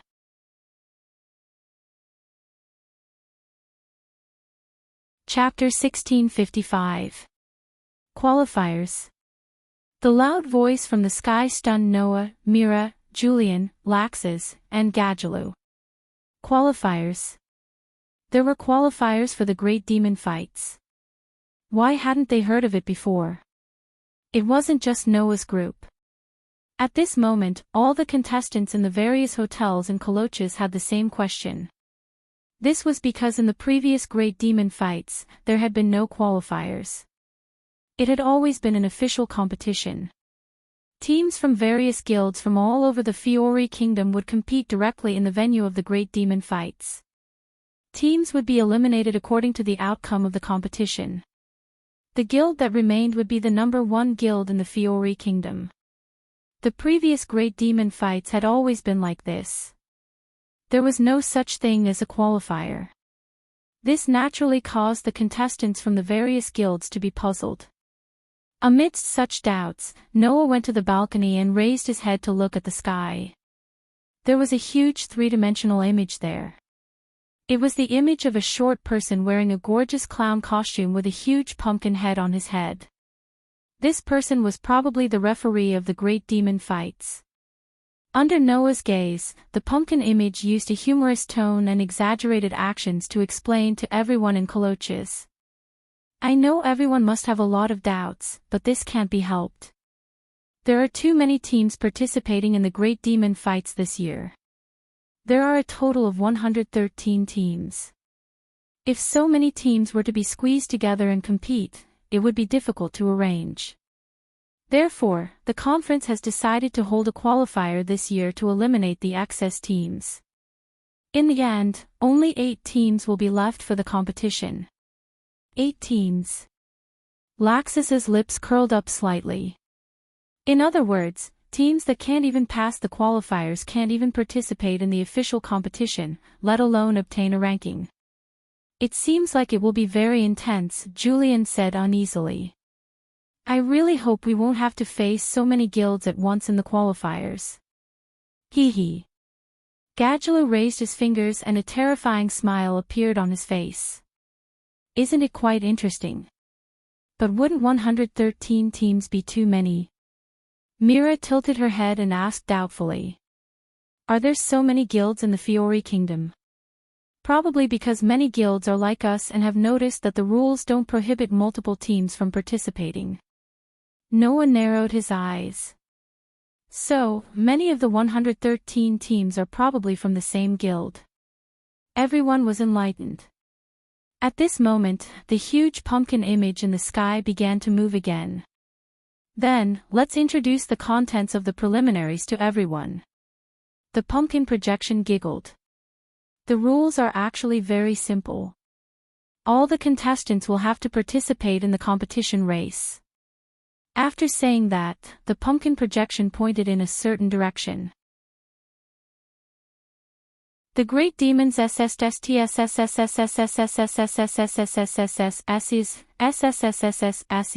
but the pumpkin image didn't give anyone time to react and raised its short hands high. If it's just a normal competition speed, it would be too simple and boring. So, we've prepared a super great stage for everyone. As soon as the pumpkin projection finished speaking, the ground of the entire city of Coloches began to tremble slightly. Noah and the others who were in the hotel immediately started to sway. This was because the entire hotel was shaking as if it had encountered an earthquake. It was shaking non-stop. Then, the entire hotel suddenly rose from the ground. It wasn't because the hotel was flying, but because the ground beneath the hotel suddenly rose up and was lifted into the air by the mechanical stone pillars. It wasn't just the hotel that Noah and the others were in. There were quite a few hotels in Coloches. There were more than 100 hotels that were lifted into the air by the mechanical stone pillars. In the blink of an eye, more than 100 hotels rose to a height of more than 100 meters and became very conspicuous. When the hotels stopped, the tremors began to stop. Noah, who was carrying Mira, finally had the strength to look at the sky. Then, his eyes suddenly focused. What? What is that? Mira, Julian, Laxus, and Gadgelu were all stunned. In the air, behind the gigantic pumpkin image, a gigantic sphere with a diameter of more than 1,000 meters had appeared out of nowhere. The sphere was made up of mechanical steel devices and intersecting corridors that were completely irregular. At first glance, it looked like a city in the shape of a sphere.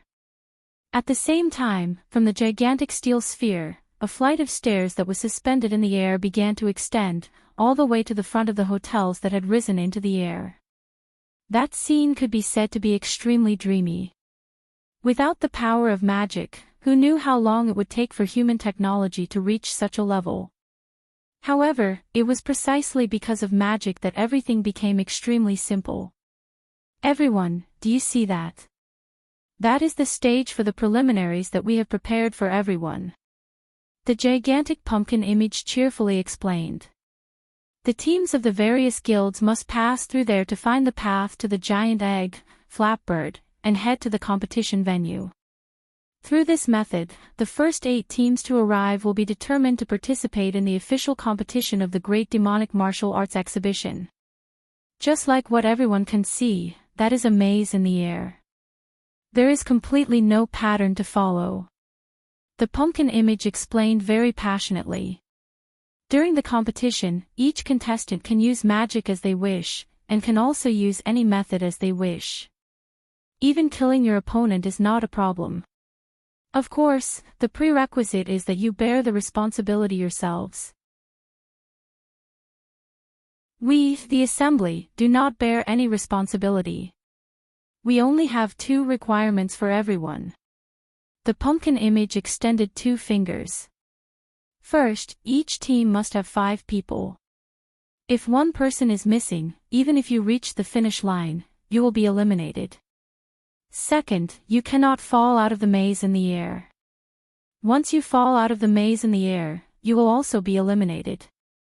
As long as you comply with the above 2 requirements, please do as you wish. The pumpkin image spread out its hands and declared loudly. Then, I announce that the preliminaries of the Great Demon Battle Exhibition competition has officially begun. After saying that, the pumpkin projection slowly dissipated into the air and completely disappeared. All of Coloches fell silent.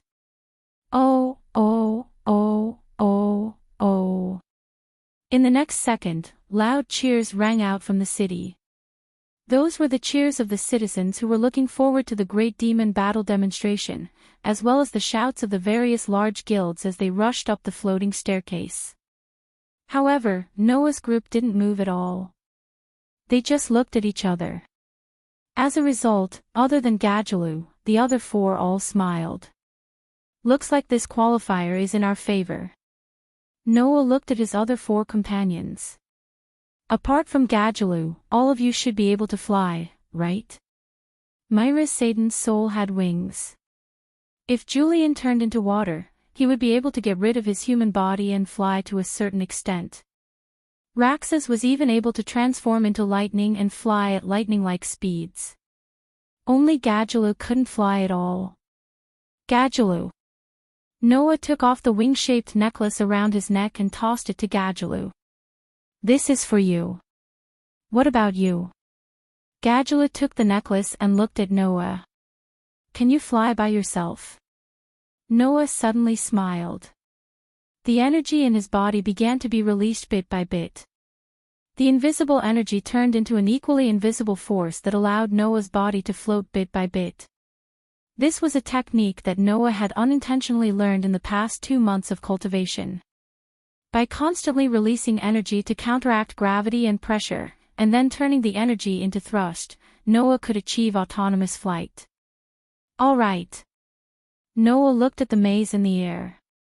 Let's go. Everyone nodded without any objections.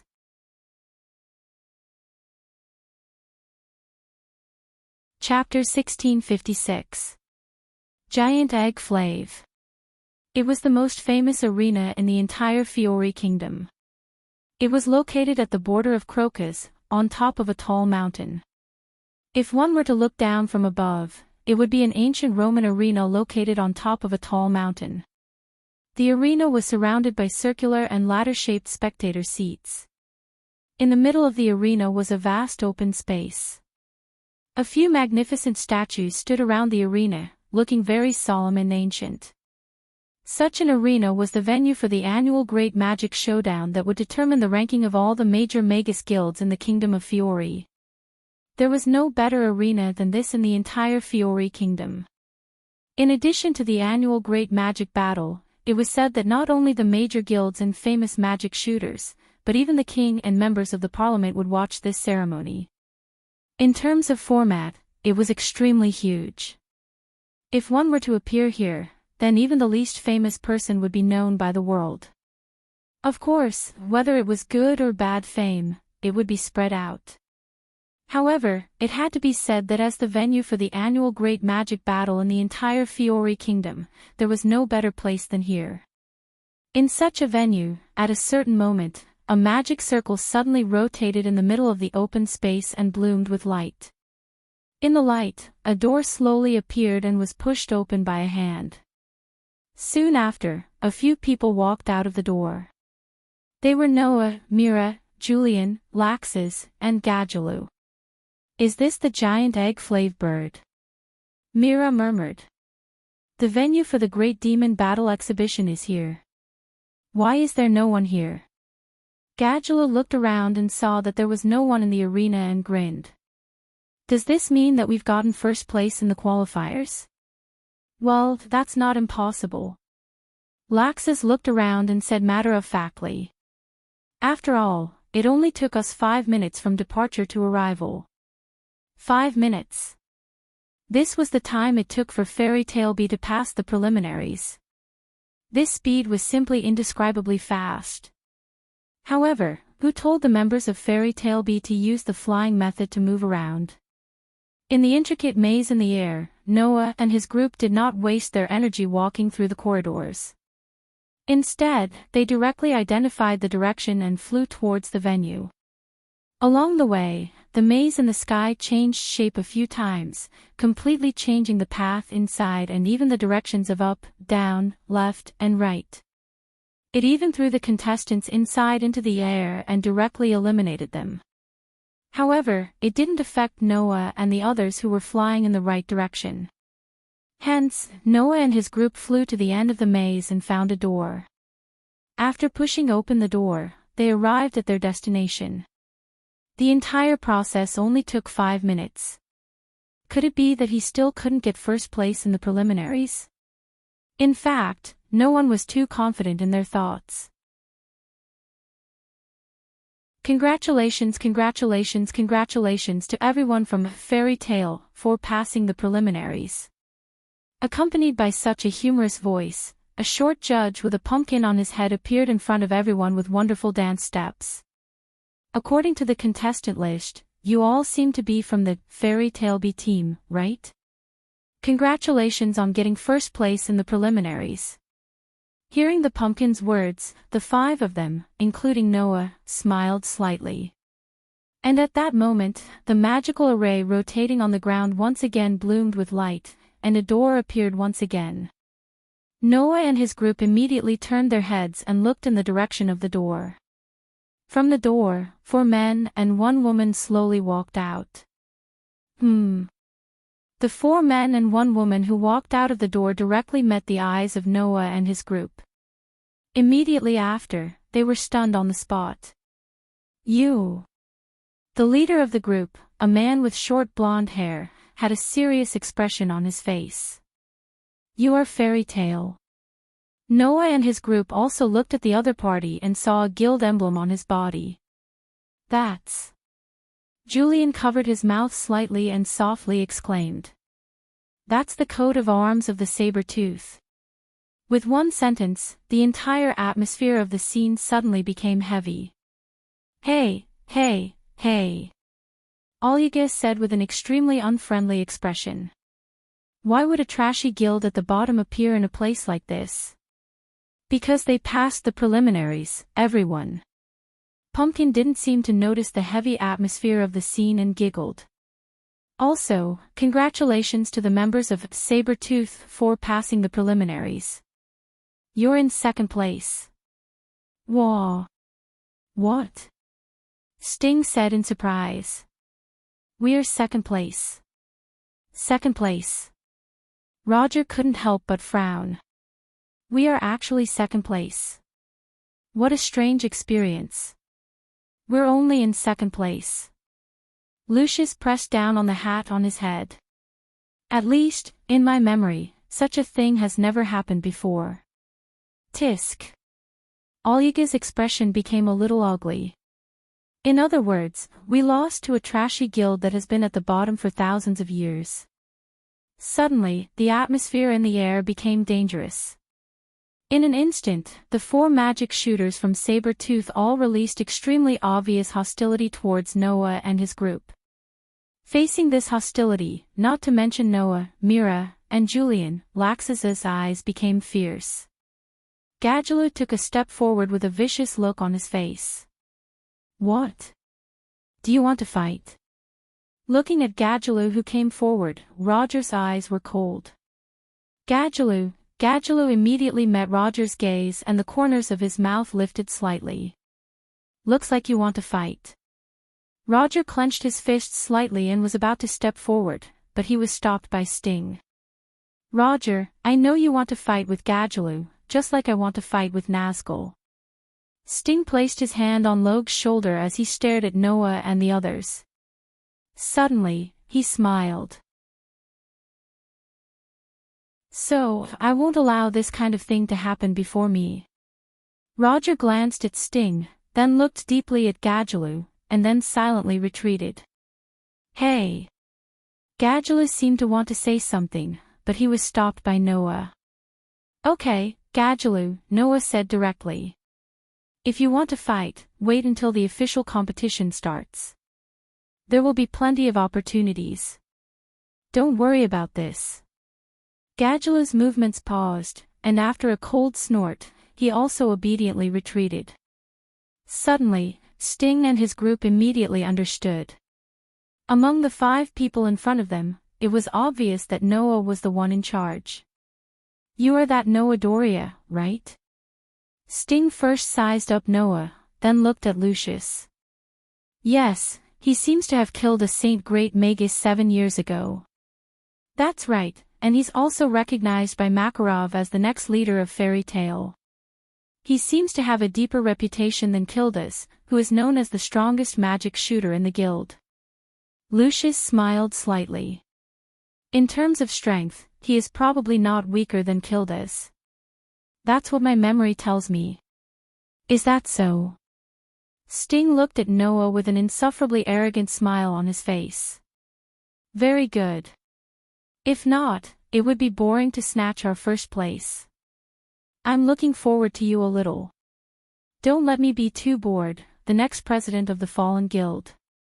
Hearing this, Noah raised his eyes, met the gazes of Sting and his group, and spoke very calmly. I hope so. The lukewarm words made Sting ask for a snub. He curled his lips and stopped talking. At this moment, Noah suddenly felt an extremely intense gaze on him. At that moment, Noah turned his head and looked over, taking in the sight of a young girl.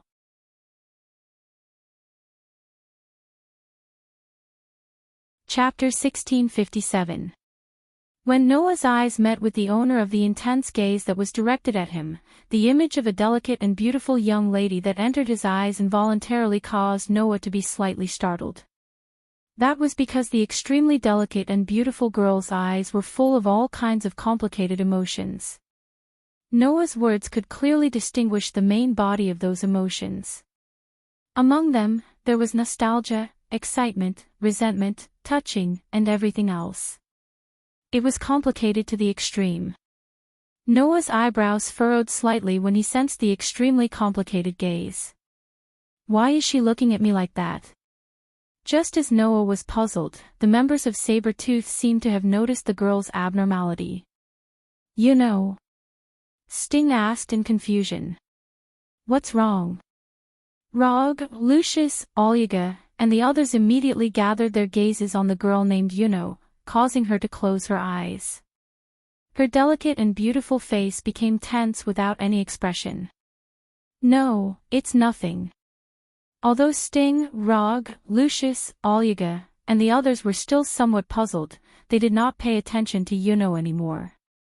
Noah, on the other hand, was stunned once again and fell into deep thought. Yuno. He seemed to have heard this name somewhere before. Could it be that the girl named Yuno is someone I know? With that in mind, Noah began to search his memories.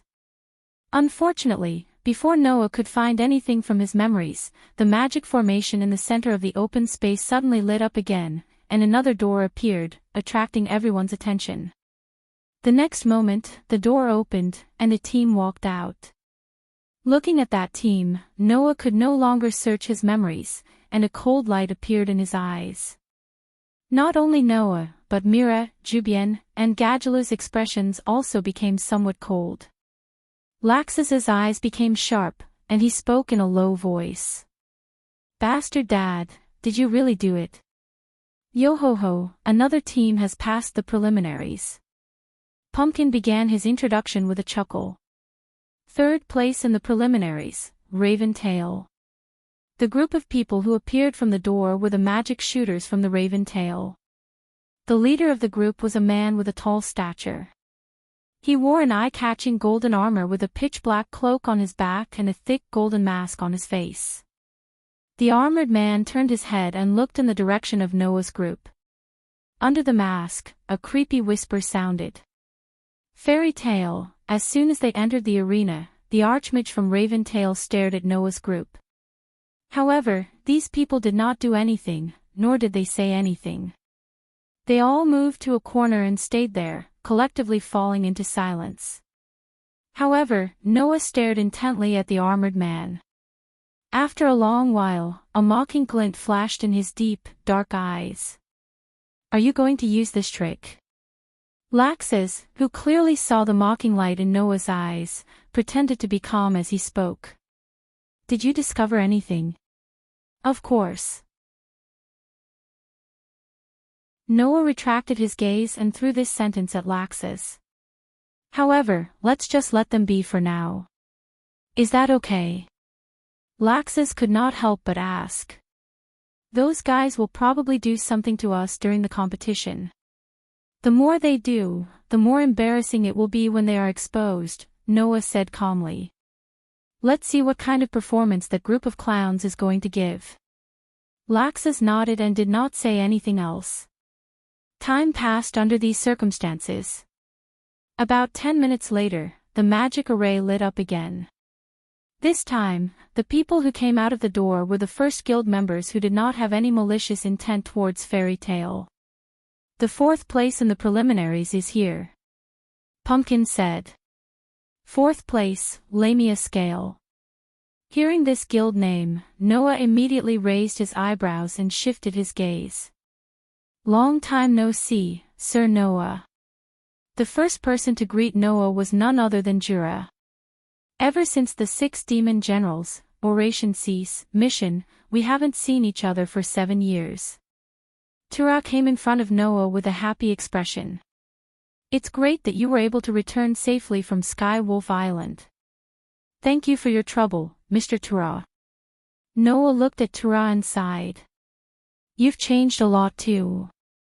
After 7 years, Tura's image had indeed changed a lot. Now, not only did Tura dress like a monk, but he also grew a long beard. Compared to 7 years ago, he was more reserved and less aggressive.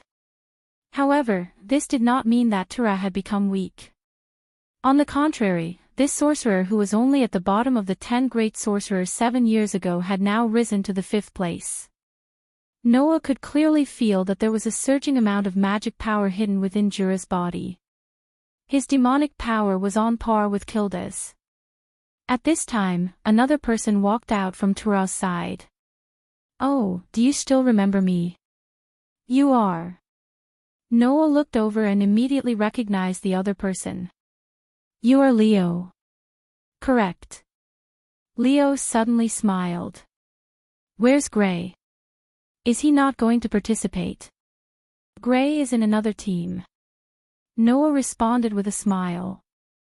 "Don't worry, he will be here soon." "You're really confident." Leo spread out his hands. "Well, I'll be looking forward to it." During the conversation, another team came out of the magic array. 5th place in the preliminaries, Blue Pegasus.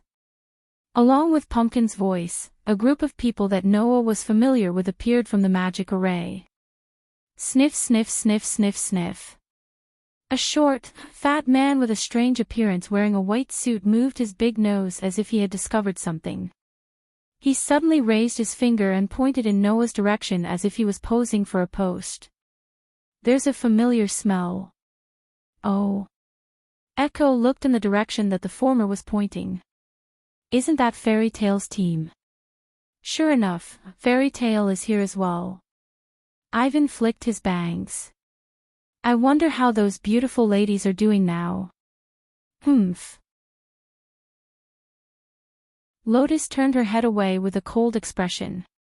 "I'm not thinking about them. I just feel a little lonely if they don't come." Noah and the others were speechless. Just then, Es suddenly widened his eyes and pointed in Myra's direction. "Look carefully, although Miss Alusha isn't here, Miss Mira is." As soon as Ye's voice fell, Xiang, Lian, and Fan suddenly disappeared. When they reappeared, they actually formed a triangle and surrounded Mira in the middle. They knelt down on one knee as if they were proposing marriage with a sincere look on their faces. "Oh, I didn't expect to see Miss Mira here. I'm so lucky." Echo, I didn't come here because I like you. I just feel a little sad if I don't come. Lotus, I'm your fan, Miss Mira. Please give me a chance to have dinner with you. Ivan, the three extremely good-looking men surrounded Mira and tried to please her. Mira was a little confused by their enthusiasm. However, in the next second, Mira showed an extremely perfect smile and reached out her hand to hug Noah's arm. I'm really sorry. Although I appreciate your kindness, we're going to get married after the Great Demon Battle Arts competition. You're all good people. I hope you can find a good girl. The three of them, who were still maintaining their gentlemanly smiles, were stunned by the good guy card. Their faces stiffened. Immediately, the three men stared at Noah with bitter resentment. Noah was speechless. These guys were still the same as before.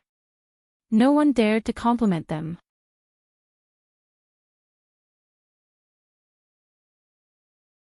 Chapter 1658.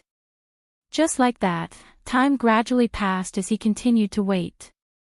After that, the sixth place also appeared. It was a guild called Mermaid Heel. It was said that there were only female members and it was called the Dancers of the Sea. Of course, the members who represented the guild in the Great Demon Combat Arts exhibition were all female. And the person who led these members was a girl with long, straight, purplish-black hair with a white ribbon tied around her head. She looked cold and elegant, and she held a katana in her hand.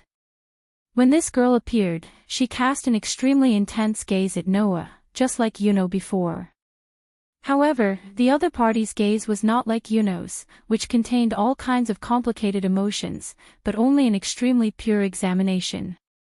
It was as if she knew Noah, making people feel that the other party had a certain degree of attachment to Noah. Not only that, among the members behind the girl, one of them was wearing a long robe that covered his face and also cast a gaze at Noah. Although that gaze was not very intense, it carried a trace of ridicule. Noah was really confused. Why did he feel that the people who came here had an affair with him? Ah pooey, it was like they had a grudge against him. Moreover, they were all girls. What was going on? Mira tightly hugged Noah's arm, her smile was extremely sweet and warm. Noah is really popular. Undoubtedly, when saying this sentence, whether it was her expression or her voice, Mira was very sweet, but Noah felt a trace of coldness from the bottom of his heart, which made his back start to feel cold. Needless to say, this was the rhythm of a vinegar jar that was about to overturn. Noah could only twitch his face, secretly muttering in his heart. If it was Xingtianzi, Luo Hao, and Wendy, then forget it, but when did he provoke those girls? It seemed that after going back, it was necessary to investigate the origin of these people. After Noah made up his mind, the seventh-place team appeared from the magic array. The team that appeared belonged to a guild called Cotter Cerberus. It was a guild that was quite famous even 7 years ago, and had many outstanding magic shooters. In this guild, it was said that not only were there extremely powerful magic shooters, but even the guild leader had a very good relationship with Makarov. And this guild was the exact opposite of Mermaid Heel. It was a group of hot-blooded men, and their emotions were very easily agitated. At the very least, after coming out of the magic circle, those guys gathered in a corner and shouted at the top of their lungs. They were so moved that they shed tears while shouting slogans. Just like Blue Pegasus, this guild was also incomparably strange. It was worth mentioning, the guild leader of Blue Pegasus had a very good relationship with Makarov. Noah really wanted to ask, "Grandpa, do you only make friends with strange personalities?" It was a pity that Makarov was not present. Otherwise, he would have lost all his face. Seeing that the seventh place had been decided, Noah and the others began to feel nervous. "There's only one team left to pass the preliminaries," Julian said nervously. "Can the other team successfully enter the preliminaries?" This was why the others were nervous. Only one team could pass the preliminaries. If Alush's team couldn't find the exit of the maze, then they would be in big trouble. Tisk. Gadgelu couldn't help but click his tongue. That fire dragon guy, what is he doing? It shouldn't be a problem, Mira comforted. There's still Alusha, they can definitely pass. Yeah, Noah said as he looked in the direction of the magic array. Moreover, it doesn't matter if we can pass or not. At least our guild has been selected, and we can at least enter the top 8 this year. But are you satisfied with just being in the top 8? Laxus seemed to have seen through Noah's thoughts and smirked. After the Great Demon Battle exhibition, it will be time for you to inherit the position of guild leader. Will you let your guild stop at the top 8? Do I need to explain that? Noah smiled knowingly. Of course not. Mira, Julian, Gadgelu, and Laxus smiled at the same time. Clang dash. At this moment, the magic array finally lit up again. Everyone's gazes gathered on it. Bang dash.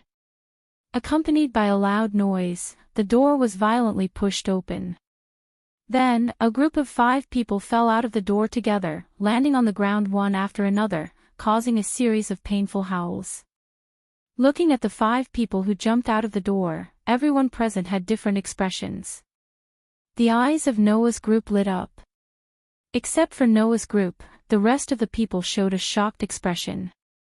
The last place of the preliminaries is here. Pumpkin announced. 8th place Fairy Tale A team. Wah. What?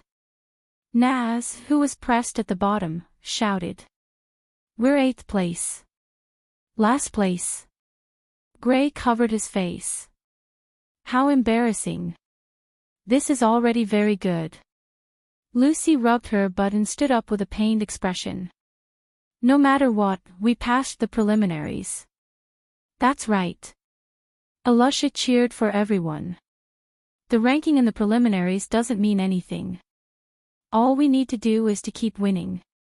Before that. Wendy, who was pressed down by Alusha, rolled her eyes. Sister Alusha, please get up quickly. The armor is so heavy. Suddenly, the silence in the arena was shattered by Alusha and the others. Seeing Alusha's group making a mess, the other guilds looked at each other. As expected of Fairy Tale, Kara praised from the bottom of her heart. You actually made it into 2 teams. Amazing. Naz de Ragnar. Sting stared at Naz with an excited expression. You finally appeared. Miss Alusha. Ye made a post. You really didn't let me down. The others also had different reactions, which made Noah and the others look at each other. Seriously. Noah could only conclude with this sentence. The preliminaries are already so noisy. What are we going to do later? On the other side, Pumpkin coughed and attracted everyone's attention. The top 8 teams have been decided. The preliminaries of the Great Demon Battle exhibition have ended. The rankings of the guilds are as follows. 1st place, Fairy Tale B team. 2nd place, Sabertooth. 3rd place, Raven Tail. 4th place, Lamia Scale. 5th place, Blue Pegasus. 6th place, Mermaid Heel. 7th place, Cotter Cerberus. 8th place, Fairy Tale A team. The above 8 teams will participate in the official competition of the Great Demon Battle exhibition. Pumpkin raised a finger. The official competition will be held tomorrow. The venue will be filled with spectators from all over the kingdom and even from other parts of the continent. The king and the council will also be paying attention to this competition. Please be prepared. Don't make a fool of yourself, Pumpkin. As soon as he finished speaking, the people of the 8 teams began to look at the people they cared about. Noah's gaze swept across the teams and people standing in the venue. His eyes flickered slightly. The Great Demon Battle exhibition would begin tomorrow. When the time came, no one knew what would happen. However, no matter what happened, Noah only had one goal. The Fiori Kingdom. First place.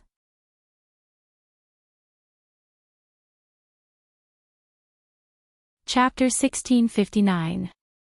At the same time as the preliminaries ended, the image of the giant pumpkin appeared once again in the sky above Colossus. At this point, the preliminaries of the Great Demon Battle exhibition have ended. The 8 teams have been selected, and the official competition will begin tomorrow. Welcome to the venue. After leaving this sentence, the image of the giant pumpkin disappeared.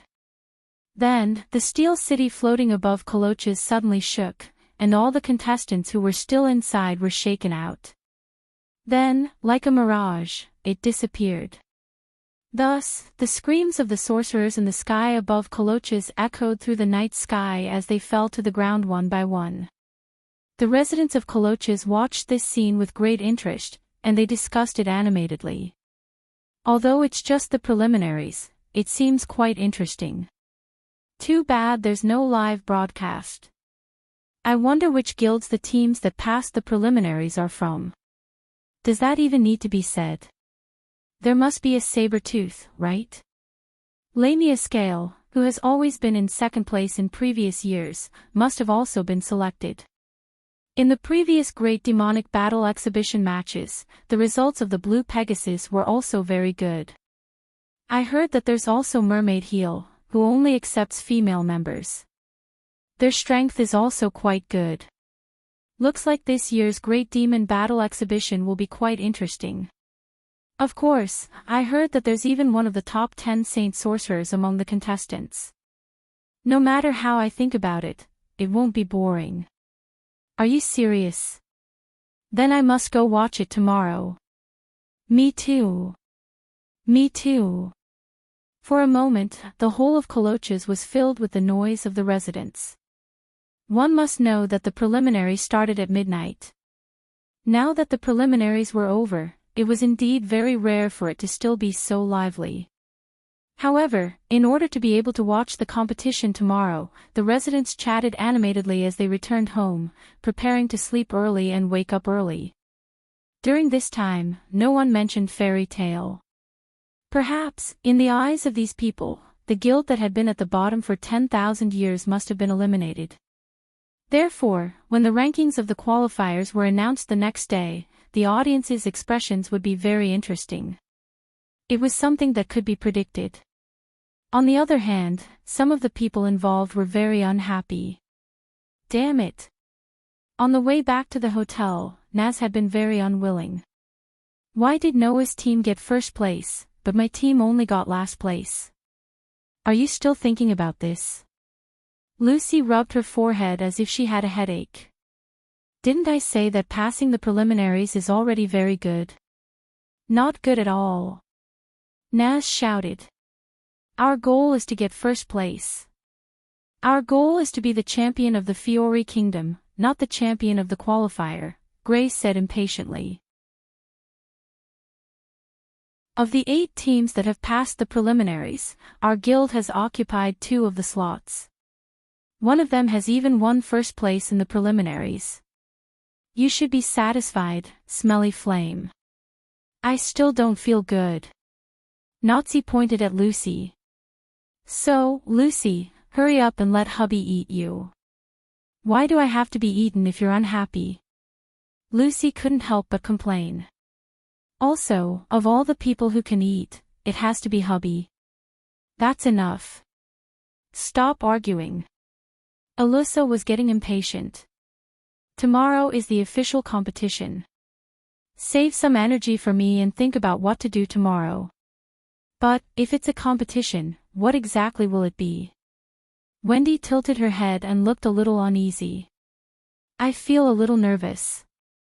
Well, it's best to have a direct confrontation. Gray pulled his collar. If that's the case, we have no possibility of losing. Ahaha. Lucy laughed dryly.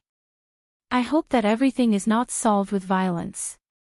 In the end, Elusha, Nazi, Gray, Lucy, and Wendy were chatting happily about the Great Demon Battle exhibition.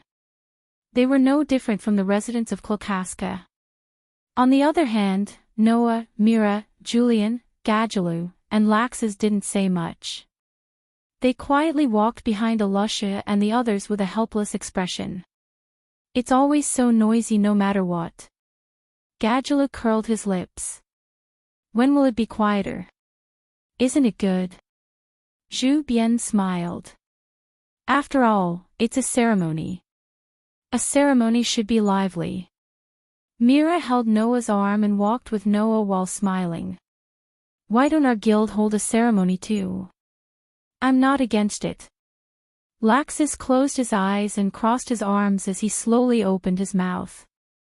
As long as that old man's wallet is enough. In other words, these people were also enjoying it.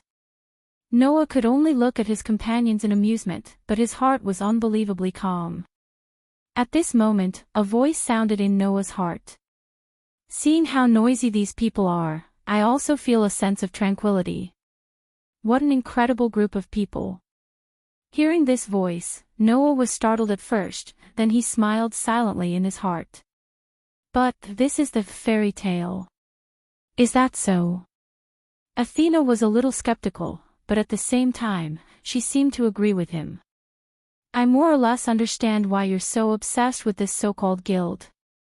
As soon as Athena's words fell, another voice sounded in Noah's heart. It's indeed incredible. Aster rarely said such rational and emotional words.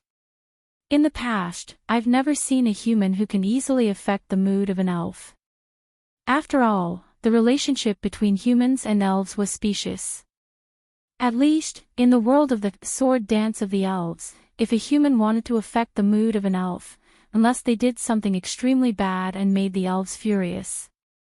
If they wanted to make the elves feel better and closer to humans, they would have to offer a sword dance and divine music ceremony. However, the group of people in the fairy tale relied on their own actions to naturally affect the mood of the elves.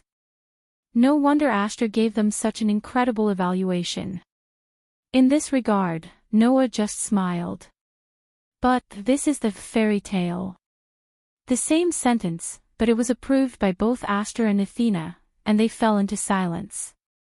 At this moment, Mira, who was holding Noah's hand, suddenly spoke. Noah, in front. Hearing this, Noah subconsciously looked to the front and stopped in his tracks. His companions also followed Noah and stopped. This was because, in the middle of the road, a person stood there, blocking everyone's path. Who? A gust of wind blew past, and the snow-white coat on the girl's body fluttered. The snow-white girl stood under the moonlight, and a pair of beautiful eyes stared at them. There were indescribable waves in her eyes. Looking at the delicate and beautiful girl under the moonlight, Alusha's expression froze. You're the Archmage of the Saber-Tooth. The girl who blocked their path and suddenly appeared here was Suno of the Saber-Tooth. Ignoring Alusha's question, Suno lifted her feet and slowly walked over. Naz and Gray almost reflexively clenched their fists and planned to go forward. However, before Naz and Gray could take a step forward, their shoulders were tightly pressed down. At this moment, Naz and Gray were startled at the same time. They turned their heads and looked behind them. The person who entered Naz and Gray's eyes was Noah. Noah.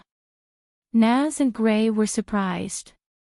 Noah shook his head, patted Naz and Gray's shoulders, and immediately walked past them. He went to the front of the group and met Suno's gaze. Noah understood. This young girl was definitely here for him.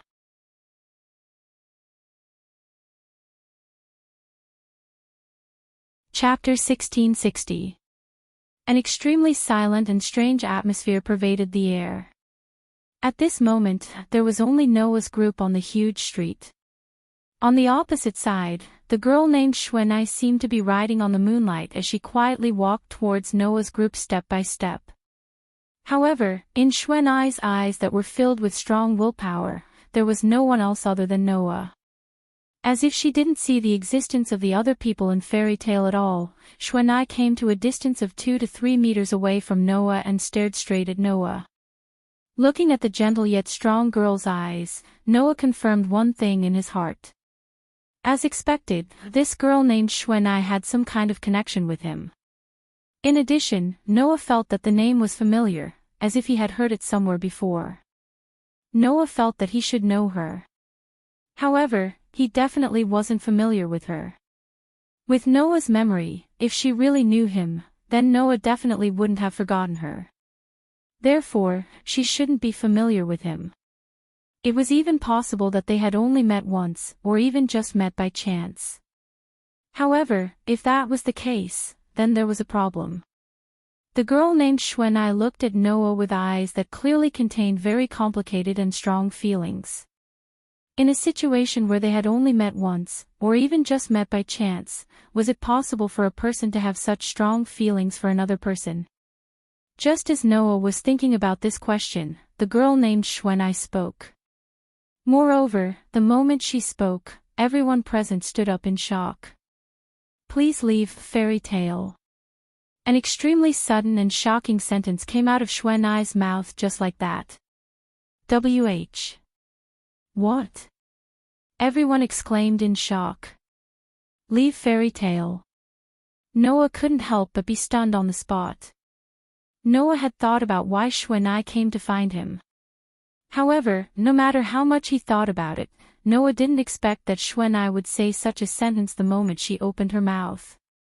Leave Fairy Tale. This girl named Xuanai came in front of him just to make him leave Fairy Tale. Why? You bastard. Naz raised his fist and shouted without hesitation. It's impossible for Noah to leave Fairy Tale. Xuanai didn't care about Naz's shouts at all. She only stared at Noah, as if Noah was the only person left in the whole world. She only showed excessive attachment to Noah. This made Naz's heart burn with anger. Just as he was about to say something, he was immediately stopped by Alusha. Enough, Naz. Alusha looked at Xuanai with a serious expression. Let's leave this to Noah. The rest of the people, including Mira, also nodded. Their eyes were focused on Noah and Xuanai, choosing to watch from the sidelines. It was only then that Noah reacted. He frowned deeply and said, "That's right." Why? Hearing Noah's question, Xuanai said without hesitation. This guild doesn't deserve you. You should be in the Fiori Kingdom's strongest magic guide guild, not this kind of guild at the bottom. This was another sentence that was out of everyone's expectations. Gadjaloo, who originally thought that the people from Sabertooth were here to find trouble, interrupted in an extremely bored manner. So you're here to poach? How boring. These words infuriated Xuanai. What can you understand? Xuanai's gaze was like an arrow, shooting at the group of people behind Noah. This lord is a sorcerer who belongs to the strongest guild in the Fiori Kingdom. He used to be, and he still is, but he is no longer your Fairy Tale. The stubbornness and strangeness in Xuanai's words made the group of magic shooters from Fairy Tale look at each other in dismay. It sounded like the other party was belittling and looking down on Fairy Tale. But everyone felt that compared to this, Xuanai seemed to care more about the title of the strongest guild in the Fiori Kingdom. Indeed, currently, the strongest guild in the Fiori Kingdom was Sabertooth. Could it be that this girl was here to show off? But what did that have to do with Noah? Everyone was puzzled. Not to mention the rest of the people, even Noah was a little confused. It was just that Noah at least understood Xuanai's meaning. In other words, Noah looked at Xuanai. Do you want me to join Sabertooth? Yes. Xuanai nodded heavily, her tone revealing a strong emotion that had never been seen before. You should be a sorcerer from the strongest guild in the Kingdom of Fiore. You shouldn't stay in a guild that has always been at the bottom. Please leave Fairy Tale. Only Sabertooth is worthy of my lord. After saying this, Xuanai's gaze swept over the group of people behind Noah. You should be the ones who know Lord Noah's ability the best. Don't tell me that you think the current fairy tale is worthy of this lord. Xuanai's criticism, whether intentional or not, made everyone completely angry. You are called Xuanai, right? Alusha took a step forward and looked straight at Xuanai. Although I don't know why you are so obsessed with Noah, but I can tell you with certainty that Noah's place is fairy tale. This, no matter what, will not change. Exactly. Lucy could not help but speak up. Indeed. In the past, fairy tale was at the bottom of the kingdom of Fiori. But today, we've also passed the preliminaries and confirmed our position as one of the top 8 guilds. For the next year, we'll be at least one of the top 8 guilds. Moreover, we are not satisfied with just being in the top 8. Gray glanced at Xuanai. Maybe you are right, with Noah's ability, he should be in the strongest guild in the Fiori kingdom. That is why we are here. Wendy's heart seemed to be filled with unlimited courage, and for the first time, she spoke with a resolute and decisive tone. We will definitely win in the Great Magic Battle Exhibition, and become the strongest guild in the Fiori kingdom once again. That's right. Naz fiercely punched his fist, and his eyes became sharp.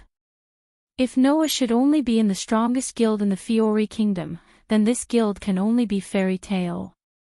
Everyone's words were filled with a strong will, and Xuanai could not help but take 2 steps back, and her eyes were slightly shaken.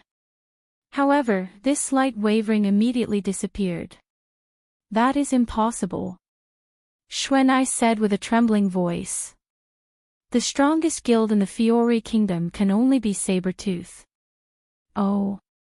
Laxus slightly narrowed his eyes, and a dangerous glint appeared in his eyes. Then, do you want to try? Thus, the atmosphere at the scene transitioned to a very dangerous level. Noah's eyebrows were tightly knitted, and he was puzzled by Xuanai's unusual attitude towards him. This girl did not seem to have any hostility towards him. It should be said that it was the opposite, and every word and sentence of Xuanai revealed a kind of extreme respect and longing for Noah. But it was also because of this that Noah was puzzled. Why was Xuanai so obsessed with him? If it was a person who had such strong feelings for him, how could he not recognize her? What was going on?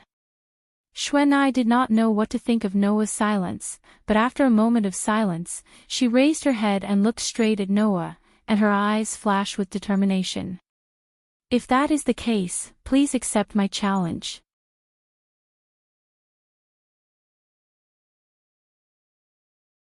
Chapter 1661. Challenge. At this moment, all the magic shooters in Fairy Tale were startled. However, Xuanai only had eyes for Noah. She stared at Noah's face and said, If I win, my lord must leave Fairy Tale and join Sabertooth. Before Noah could respond, Naz stood up. Interesting. Naz's eyes became extremely bright. The space around him began to fill with heat waves, causing the air to distort. Noah, let me fight it out with her.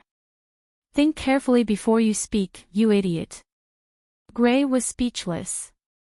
If you lose, then Noah will have to join Sabertooth. It doesn't matter. Naz said with conviction. In any case, I won't lose. Wait. No matter what, your opponent is still a Sabertooth sorcerer. Lucy hurriedly said. If you accidentally lose, what will happen to Noah? That's right. Wendy couldn't help but say. At least let Sister Alusha, Sister Mira, or Brother Laxus fight. I'm fine with it. Laxus said expressionlessly. If my brother is poached to another guild, even I won't sit back and do nothing. I'm fine with it too. Myra's expression became serious. Now, no matter who the opponent is, I won't lose. After all, if I lose, the companion I grew up with will leave me.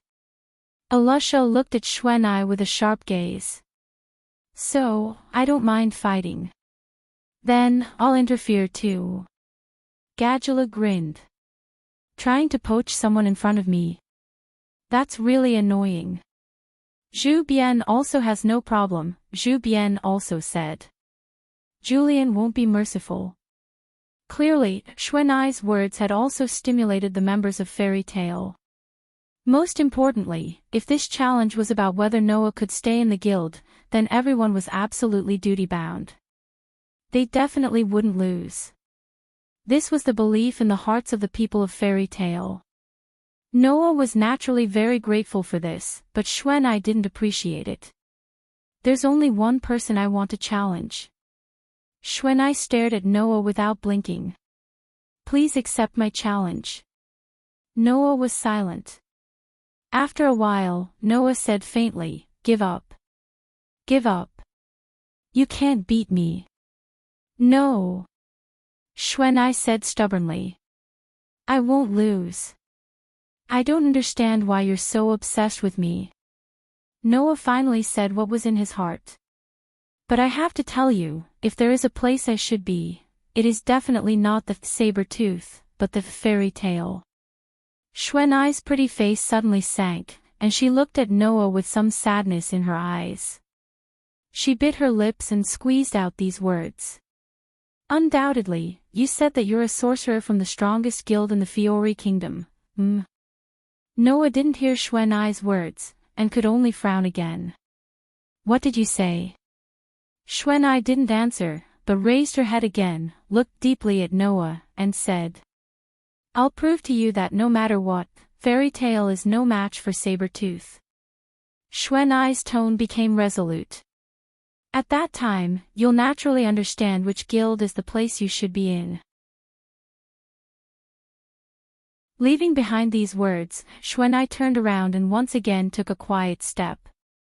Riding on the beautiful moonlight, she left without looking back, leaving behind a beautiful but somewhat desolate back view for everyone. The street fell into silence. Everyone looked at Xuanai's desolate back view, and at the same time, focused their attention on Noah. In the end, it was Mira who asked softly. Do you know the girl named Xuanai? I don't think I know her, at least I don't think I know her. Noah sighed. So, to be more precise, I should say I've seen her somewhere, or there's something I don't know, or even can't remember, right? Hearing this, everyone didn't say anything. Noah took a deep breath and looked at Alusha. I want to investigate two people. One is Xuanai, right? Alusha said directly. Who's the other one? In Mermaid Heel, isn't there a leader with a katana? Noah didn't hold back, and said concisely. The other one is her. I see. Alusha nodded. I'll ask my companions in the guild to investigate. I'll help too. Mira held Noah's hand tightly, but her eyes didn't retract from the direction Xuanai left. I feel like I can't just sit back and watch that kid. Myra's words were exactly what Noah was thinking. Yeah. Noah looked at the direction Xuanai left, and muttered softly. We can't just sit back and watch. After returning to the hotel, Noah told Makarov that Team A and Team B had both passed the preliminaries and were about to participate in the official competition. After reporting the good news, he asked Makarov to help him investigate the two girls. Makarov didn't know why Noah wanted to investigate the two girls, but he didn't ask. He only thought that Noah was concerned about the two girls who were his opponents. Then, he promised that he would immediately obtain the information that Noah wanted. Needless to say, Makarov did it. Relying on his previous connections and his reputation as one of the top 10 St. Magus, Makarov successfully obtained the information that Noah wanted. He even obtained the information of the other opponents in the Great Demon Combat Arts competition and brought it to Noah. Thus, Noah immediately looked at the information of the two girls that he was concerned about.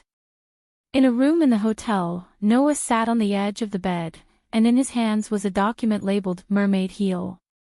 As soon as he opened the document, Noah saw the person he wanted to investigate. Then, Noah slowly read out the name of the other party.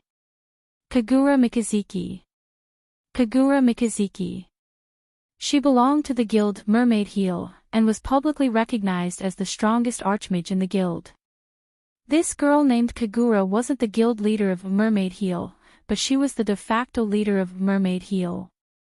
Not only was her strength extremely powerful, she also had excellent physical and swordsmanship.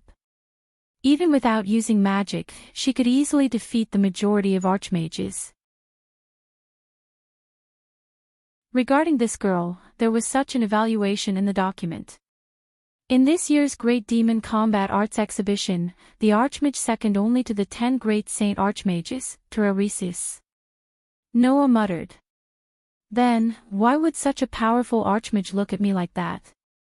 Noah didn't understand. If it was Noah could still faintly feel that he had heard this name somewhere before, and that he should have seen her somewhere before. But for this girl named Kagura, Noah didn't feel the slightest bit of familiarity. Without a doubt, Noah definitely didn't know this person. But, why would a person he didn't know look at him like that? This feels really strange. Of course, compared to the strange feeling, Noah felt more of a headache. He attracted the attention of 2 girls for no reason, and they were very persistent, and he didn't know them. Anyone would feel like their head was as big as a bowl. Oh right, there's another person wearing a cloak. Noah continued to flip through the document. In the next second, Noah saw a name and showed a startled expression. It's her.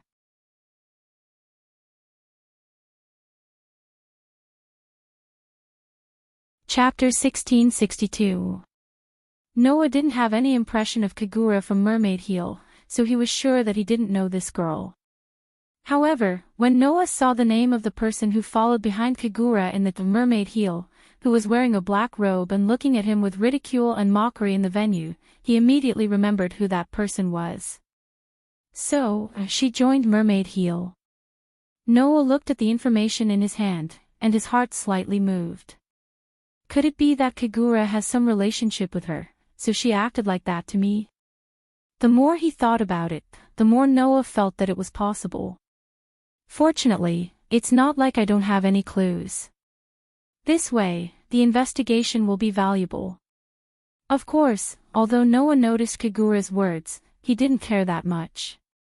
After all, when Kagura looked at Noah at the venue, rather than saying that she was persistent, it would be better to say that she was overly scrutinizing him. Compared to Kagura, Yukino's matter was more important. Thinking of this, Noah directly put down the information marked Mermaid Heel in his hand and pulled out the part marked Saber Tooth from the pile of information next to him. After flipping through the information of Saber Tooth, Noah directly found Yukino's information. Yukino Agulia. Yukino Agulia. He belonged to the Saber Tooth and was a rather famous sorcerer in the Saber Tooth. As everyone knew, the guild known as Saber Tooth was just a small guild 7 years ago. Later on, they replaced a guild leader and brought in 5 powerful sorcerers. From then on, they soared to the sky and became famous in the kingdom of Fiori. After 7 years, Saber Tooth was now the most famous guild in the kingdom. Even excluding the 5 powerful sorcerers who were introduced to the guild and changed the situation of the guild, there was no longer a lack of strong sorcerers in the guild. And Yukino was a famous sorcerer who could be ranked in the top 10 of Saber Tooth. According to the information, after the preliminaries of the Great Demon Martial Arts Exhibition, among the Saber Tooth team that appeared at the venue, 4 of them were the archmages who had changed the name of Saber Tooth. Only Snow was an exception.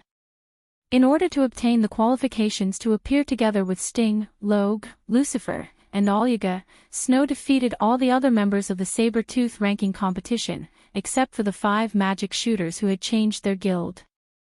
She stood out from the crowd and came to this stage. At first glance, it seemed that Yukino was quite impressive, but in fact, in the beginning, Yukino wasn't that conspicuous. Noah, who was looking at Yukino's information, frowned in the next second. How many times have you applied to join Saber Tooth only to be rejected? That's right. In the beginning, Yukino wasn't even allowed to join Sabretooth. She tried to join the guild several times but was mercilessly rejected. This was because the guild leader who brought Sabretooth to the peak used absolute terror to control the entire guild. The guild's order and atmosphere were as strict as an army, and he didn't allow any weak members to appear in the guild. Furthermore, if someone did something that even slightly disgraced the name of the strongest guild, even if it was just a single defeat, they would be expelled from the guild by the guild leader. The guild called Sabretooth was just that strict and urgent. Yukino had applied to join Sabretooth at the beginning but was rejected because she was too weak. However, in order to join Sabretooth, Yukino worked hard to hone her magic skills. She went to their door several times before finally gaining recognition and joining Sabretooth. She stood out from all the other members and caught up to the 5 powerful sorcerers who changed the guild. And yet, such a young girl was using a type of magic that surprised Noah. Star magic. Yukino was a star magic sorcerer. Moreover, according to reliable information, this young girl most likely had the keys to the 12 zodiac temples, and more than one. Yukino. Star magic. Noah only felt a trace of inspiration in his mind. This girl, I really do know her. Although he still couldn't remember, whether it was the name Yukino or the trace of inspiration regarding star magic, it all told Noah that he had some connection with this young girl. However, since Noah couldn't remember, it proved that to Noah, it should be something unimportant. However, to Yukino, it should be a very important matter, right? Or else, Yukino wouldn't be so obsessed with Noah. Closing the information in his hands, Noah casually threw it on the bed, got up, and went to the window, looking at the night sky outside. In the silent night sky, there were a lot of stars, giving off an indescribable feeling of peace. Noah looked at the night sky, and soon after, looked in one direction. I remember, Sabretooth's hotel is in that direction, right? Saying this, Noah's mouth slowly raised. Let's just treat it as scouting the enemy. After saying this, Noah directly stepped on the windowsill and jumped out of the window, turning into a ray of light, flying towards one of the directions in Colocas. In Colocas, there was a hotel named Garden. As the name suggested, it was a hotel that looked like a garden. This inn was where Sabretooth stayed during the Great Demonic Battle exhibition. At this moment, in one of the extremely spacious rooms in the hotel, many magic shooters were gathered here. These sorcerers were naturally all from the Sabretooth sorcerers. However, at this moment, these magic shooters were lined up neatly as if they were an army. Sting, Rog, Lucifer, Olyaga, and Yukino were at the front of the line. Based on this arrangement, it was easy to tell who had the highest position in the Sabretooth. The so-called Sabretooth was a guild that determined one's status based on strength. And at the front of the neatly arranged magic shooters, there was a person sitting on a throne-like seat. This person was extremely tall and sturdy, even more exaggerated than Olyaga. He was about 2 meters tall and dressed like a sand monk. A string of prayer beads hung around his neck and the guild's emblem was imprinted on his forehead. His face was extremely ferocious. This person was the guild leader of Sabretooth, Germain. Looking at Germain, who was sitting upright in his seat, the members of Sabretooth all held their breaths, not daring to even breathe. This was because everyone knew that Germain was in a very bad mood. No. It should be said that he had already entered a state of rage. Second place. A low voice came out of Germain's mouth like a tiger's roar. The famous Sabretooth, that has always stood at the top, revered by countless people, looked up to by countless people, feared by countless people, because of a trashy guild that has been at the bottom for 10,000 years, now can only lower themselves to second place. Everyone's palms began to sweat. It had to be said that Germain's voice, filled with anger, was really too scary.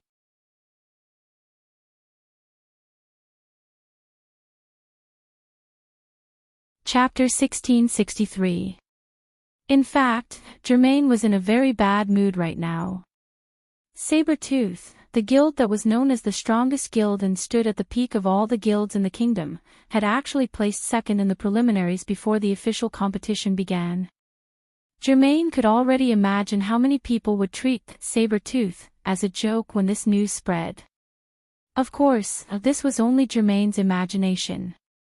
To the average citizen, the fact that Saber-Tooth could only place second in the qualifiers was shocking. However, what was even more shocking was the fact that Fairy Tail was the one who took away Saber-Tooth's first place.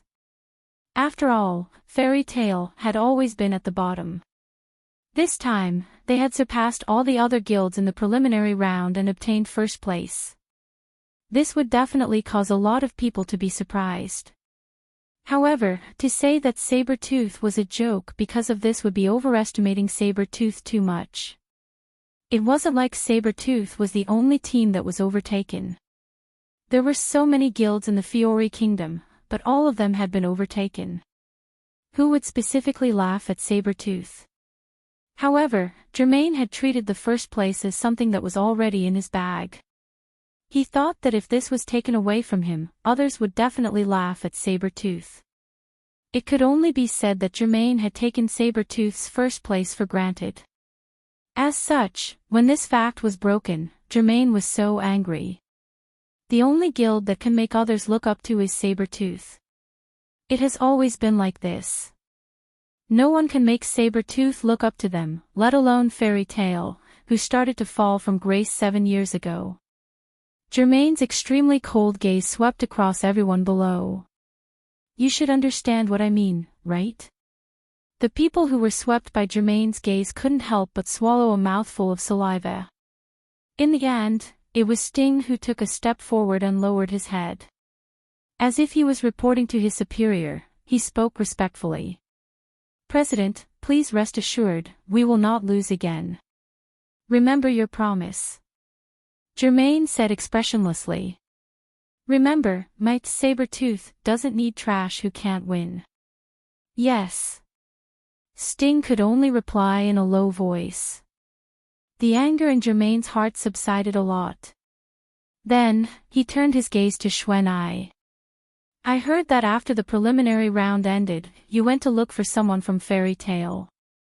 Xuanai's heart suddenly tightened, and she couldn't help but lower her head. Looking at Xuanai, Germain said heartlessly. Tell me, why did you look for someone from that trash guild?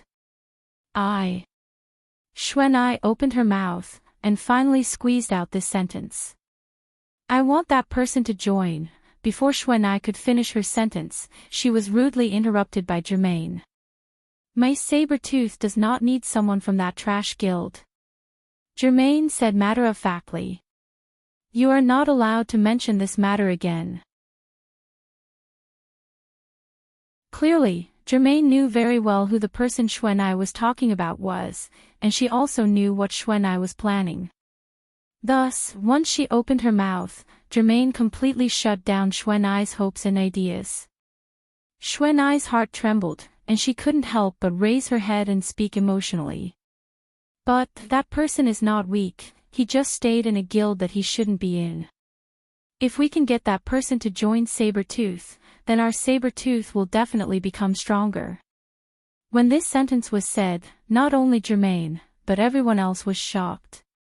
Of course, what shocked everyone was not the content of Xuanai's words, but the fact that Xuanai actually dared to stand up and refute Germain's decision. To put it bluntly, in Saber-Tooth, Germain was the god. It could be seen from the fact that the guild's order and atmosphere were as strict as an army by Germain. In other words, Germain did not allow anyone to disagree with her.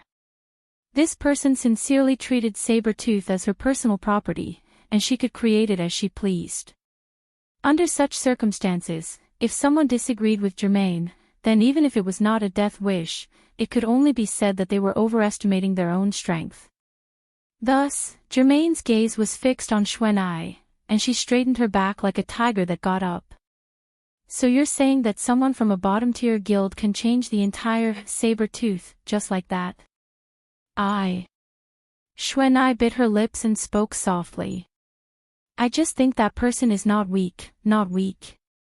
Germaine turned her head and looked at Lucifer. Lucifer, the person that Xuanai mentioned, what do you think? From the surface, I can't see his depth.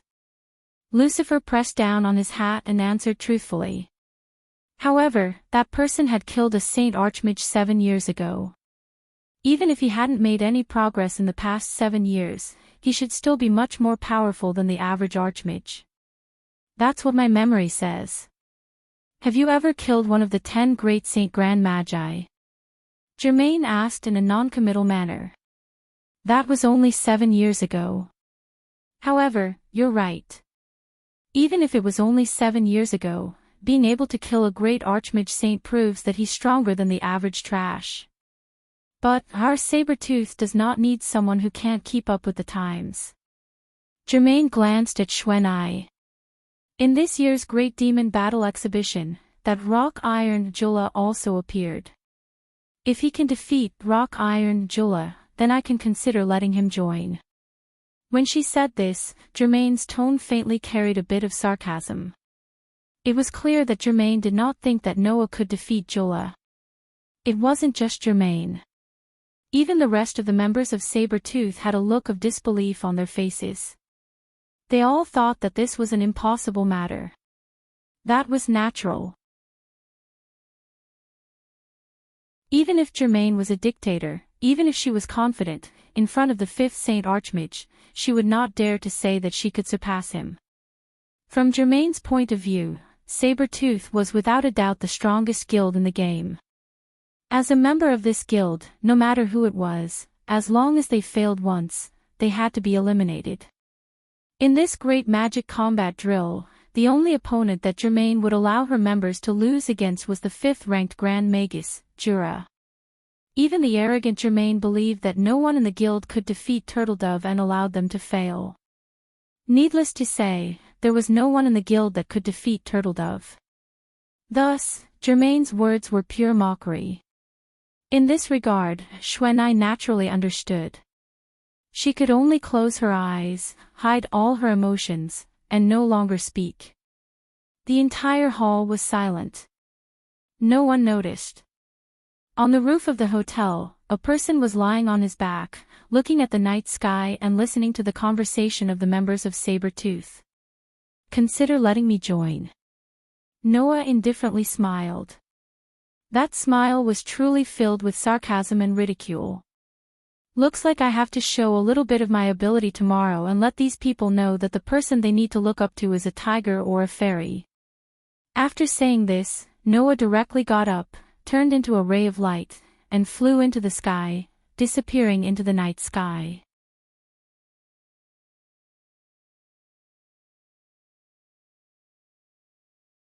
Chapter 1664. The next day. When the sky gradually brightened up, many residents of Coloccus had already woken up. These residents who had woken up were all heading to the dome to watch the Great Demon Martial Arts competition.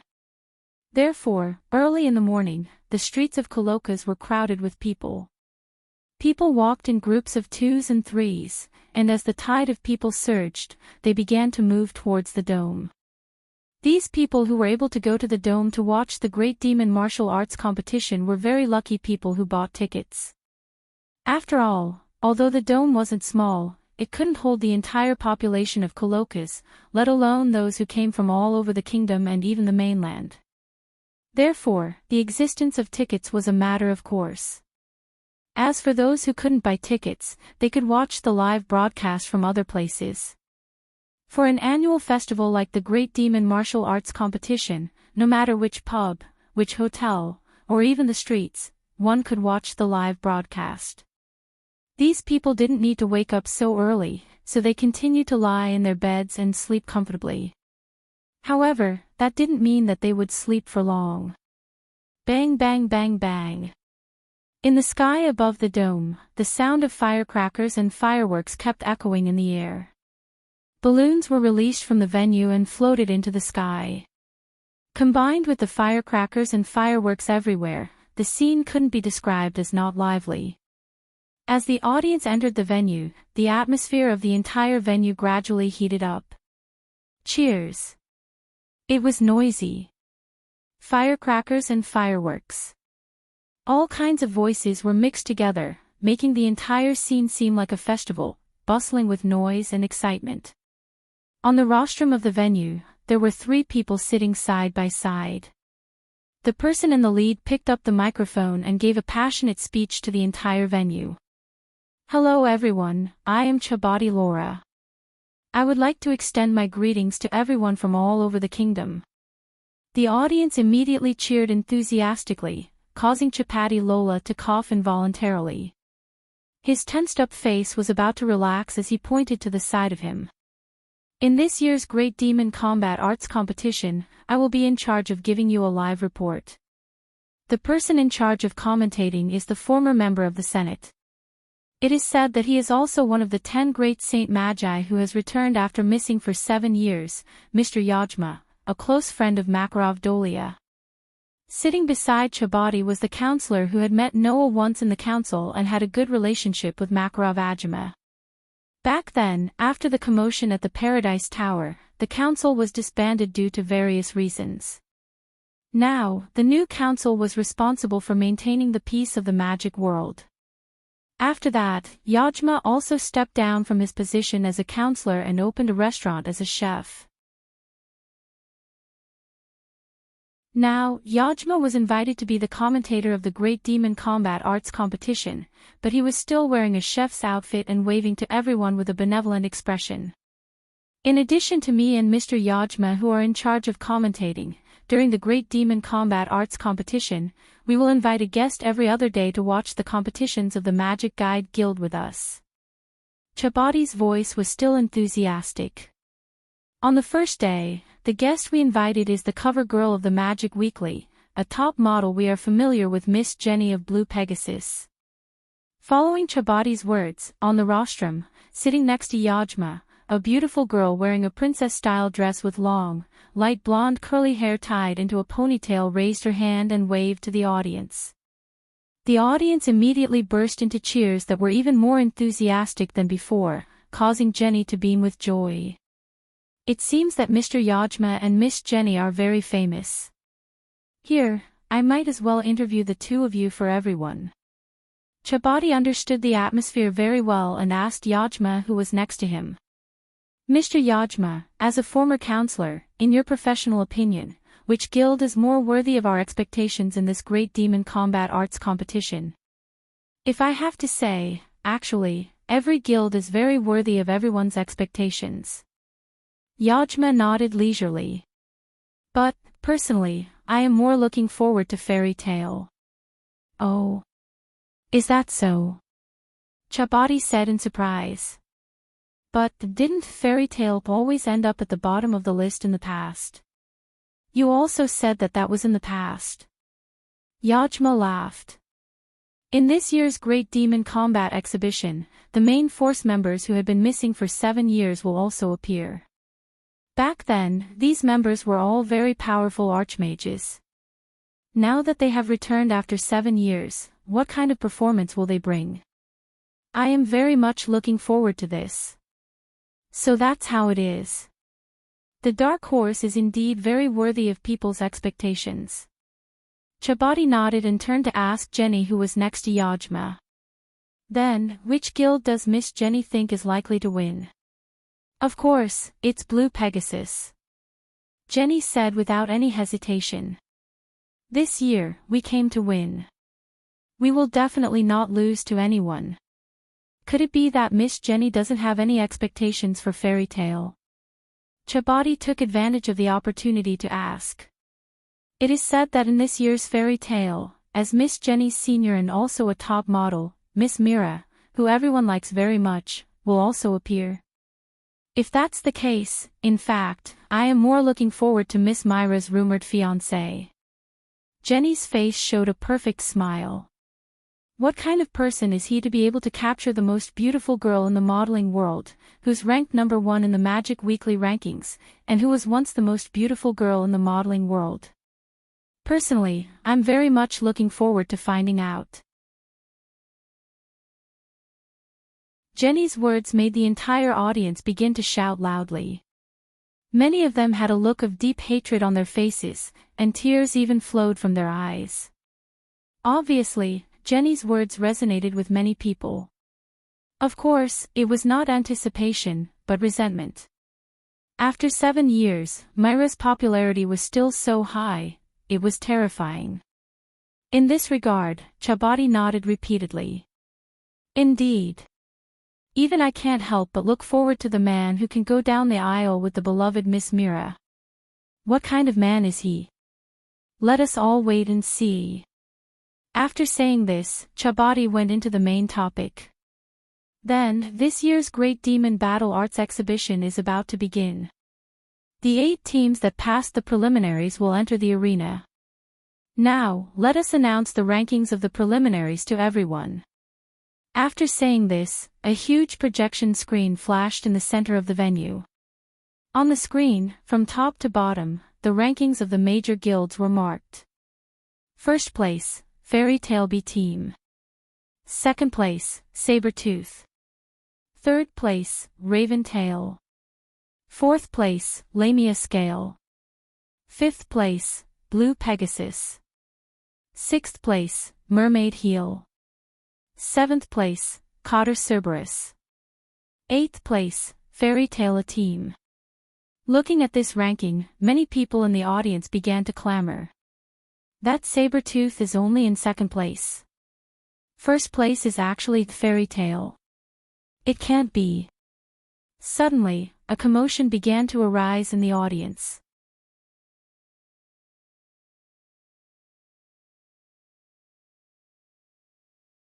Chapter 1665. For a moment, the entire space of the venue was filled with confused and surprised noises from the audience. Moreover, when they saw that Fairy Tale had actually been selected for 2 teams, everyone was even more surprised and rowdy. As if he had already expected this scene, Chabadi held the microphone tightly and spoke to Yajima.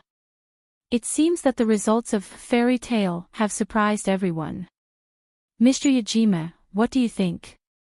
I can only say that Fairy Tale really didn't let me down. Yajima looked very satisfied. I believe that after this, Fairy Tale will definitely show us her former glory and strength, and let everyone acknowledge her. That's true. Chabadi nodded and looked at Jenny.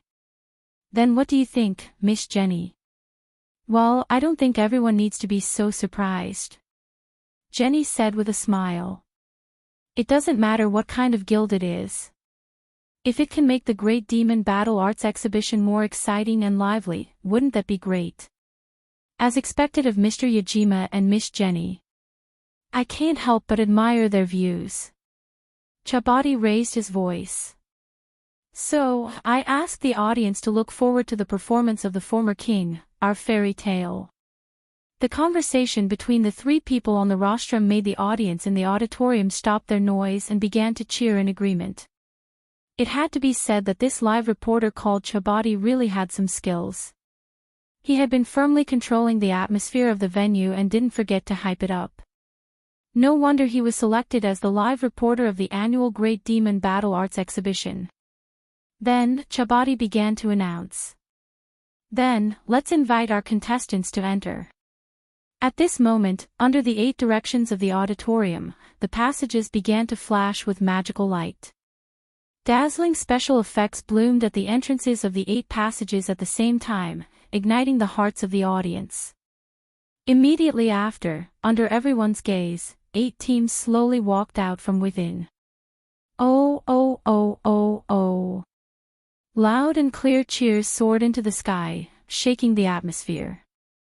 At the entrance of one of the passages, Noah led Mira, Julian, Gadjalu, and Laxus forward on foot. Looking at Noah, who was leading the 4 people forward, many people in the spectator seats began to discuss spiritedly. Is that Miss Myra's fiancé? He doesn't look that good. However, his aura is not bad. Is he the one who led Fairy Tale's team and got first place in the preliminaries? Isn't the person beside him Miss Mira? Looks like it's him. Noya, who could clearly hear the discussions coming from all directions, couldn't help but feel somewhat helpless.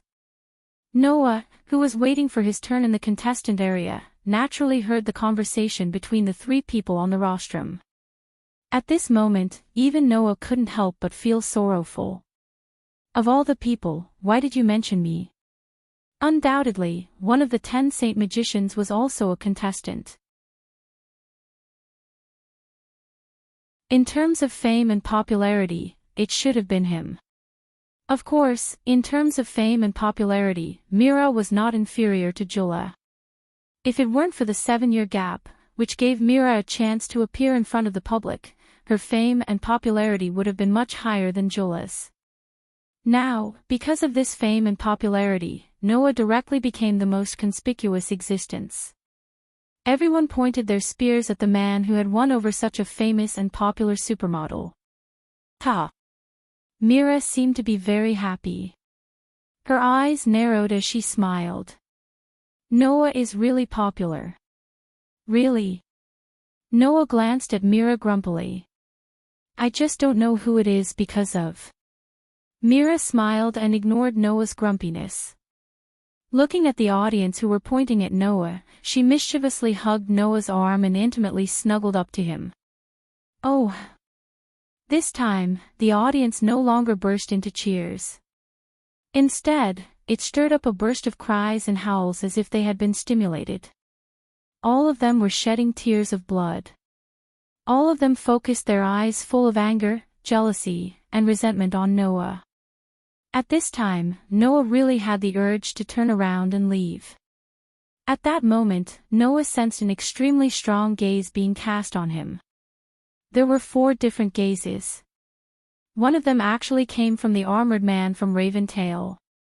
As early as last night, Noah had read the information of all the other guilds except Fairy Tail. The name flashed in his mind. Alexi. Fairy Tail's Noah Dole. Alexi stared at Noah and whispered in a low voice. I will definitely obtain the Luminth Starlight. Other than Alexi, the other 3 gazes were from 3 different guilds. One was Yukino from Sabertooth. One was Kagura from Mermaid Heel. The 2 girls had been showing excessive attention to Noah since yesterday. Therefore, Noah wasn't surprised at all by his performance. Instead, it was the last gaze that made Noah a little surprised. That line of sight came from Lamia Scale. The owner of the gaze was Tura. 7 years ago, I could only look at your back and offer you my respect. Tura had a smile full of fighting spirit on her face. For 7 years, I have been training. Sir Noah, I look forward to fighting with you. Hearing this, Noah raised his eyebrows and suddenly smiled. When the time comes, I won't be merciful. Tura did not say anything and only showed a satisfied expression. The other guilds also more or less showed a certain degree of attention to Noah, but it was not as intense as the 4 above. Under such circumstances, Chapati's voice began to sound. Then, I will now explain the rules of the Great Demonic Martial Arts Exhibition. Following Chapati's voice, the ground in the center of the venue suddenly shook. In the next second, the gravel began to be pushed away, and a huge stone tablet rose from the ground. With a boom, it stood in the middle of the venue. Everyone raised their heads and looked in the direction of the stone tablet. They saw that on the stone tablet, there were 5 different elements. Each line represented the content of the Great Demonic Martial Arts Exhibition for an entire day. In other words, the Great Demonic Martial Arts Exhibition would be held for a total of 5 days. The first 4 days of the Great Demonic Martial Arts Exhibition are made up of 2 parts. Chapati began to explain. The first part is the competition. The participants of each team can choose a contestant before the start of the competition, and then the content of the competition will be announced. There will be a ranking competition, and according to the ranking, the corresponding points will be awarded. The higher the ranking, the more points will be awarded. The first place will be awarded 10 points, the second place will be awarded 8 points, the third place will be awarded 6 points, the fourth place will be awarded 4 points, the fifth, sixth and seventh place will be awarded 3 points, 2 points and 1 point respectively, and the last place will not be awarded any points, that is, 0 points. The second part is the duel. The contestants are not freely chosen. Instead, the organizers will choose 8 members from each of the 8 teams based on popularity and other factors. They will compete in 4 one-on-one battles. In the end, the winning team will get 10 points. In the case of a draw, both teams will get 5 points. In the case of a loss, the losing team will get 0 points. In the end, at the end of the 5th day, the team with the highest score will be the winning team of the Great Demonic Martial Arts Exhibition. Now, please choose your contestants for the first day of the competition.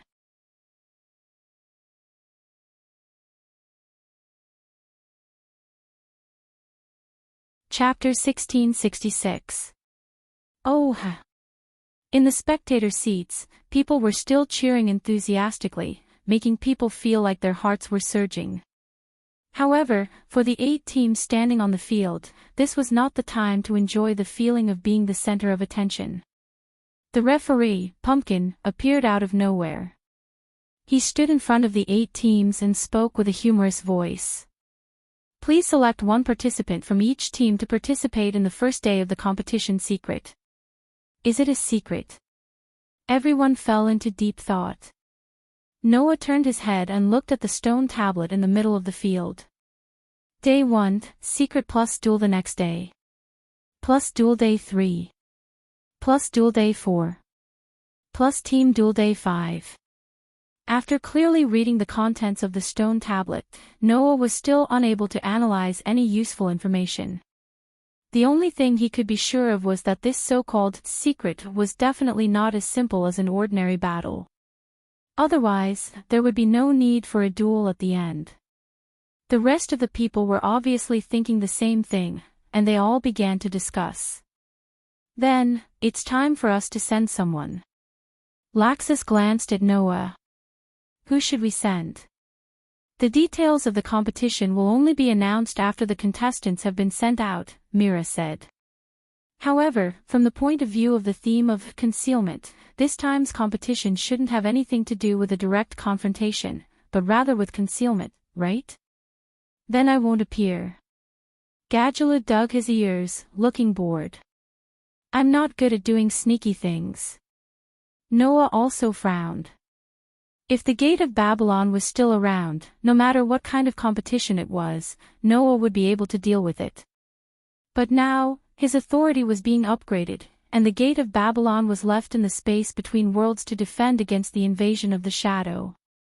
With Noah's current means, he was not very good at things like concealment. If that's the case, why don't we send Zhu Bian? Zhu Bian volunteered and raised his hand. Zhu Bian can change his form and turn into water, maybe he can play a role in concealment. Hearing this, Noah thought for a moment, then nodded and said, Be careful. Be careful. Let's not talk about the rest of the teams for now, but Sabertooth and Raventail are very likely to target us. You have to be on guard against them. After all, Sabertooth had been thinking about how Fairy Tail had snatched the first place in the preliminaries, so it was very likely that they would use this opportunity to target Fairy Tail. As for Raventail, it was needless to say. Fairy Tail and Raventail were absolute enemies. It was basically certain that Raventail would be the target of Fairy Tail. So, no matter what, they had to be careful. I understand. Zhu Bian nodded heavily. His eyes were filled with determination. Then, Zhu Bian is up. After saying this, Zhu Bian walked out of the team and attracted everyone's attention. Leo of Lamia Scale looked at Zhu Bian, who walked out of the team. At first, he was startled, but then an interesting smile appeared on his face. That girl is quite cute. Okay, if that's the case, I'll go up for this round. Ivan of Blue Pegasus was the same as Leo. He had his eyes on Zhu Bian and spoke without hesitation. Please let me go up for this round. Following the players of Lamia Scale and Blue Pegasus who walked out, the rest of the guilds also sped up their selection. In the end, Mermaid Heel's team sent out a girl who looked a little rustic, while Cotter Cerberus sent out a muscular man who wore a headset and had a pigtail. Then, Fairy Tale A's team also made their selection. That guy, Leo, is actually going on stage so soon. Gray pulled off the tie on his clothes, and his eyes became restless. If that's the case, I'll go up for this round.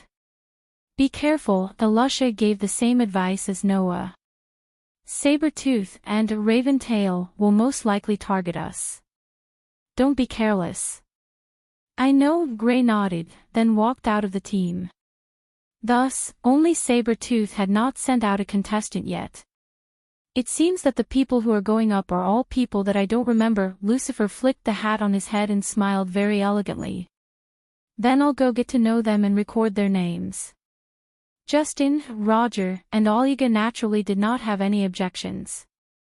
After all, none of the people that they cared about had gone up yet. However, Xuanai, who had been silent all this while, suddenly raised his head and spoke. Master Lucifer, please let me go up for this round. All of a sudden, everyone was stunned. I have no problem with that.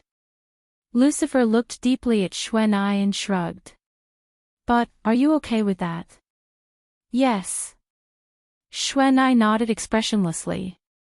Please let me go up. Justin, Roger, Lucifer, and Olga immediately looked at each other. Understood. Lucifer pressed down on his hat. Don't go easy on me. Xuanai nodded, then walked out of the team. In the blink of an eye, all the contestants from the 8 teams had gone up. As for the others, they retreated to the contestant area to watch. Then there are 8 contestants from each team, right? Pumpkin jumped on the spot a few times, looking very lively. Then if there are no problems, we'll get ready to start. Pumpkin. When Pumpkin's voice fell, a strange phenomenon happened. Clang! A burst of light suddenly bloomed in every corner of the venue. The flashes of light turned into images and eventually turned into buildings, gradually occupying the entire venue. It didn't take long for a city to appear in the venue. The contestants were all startled. Soon after, they were separated by the flashing buildings and scattered to every corner of the town. That was not the end. After the contestants were distributed to the various corners of the town, the missing figures began to appear one after another on the streets of the town. Those were all thought bodies of the 8 contestants.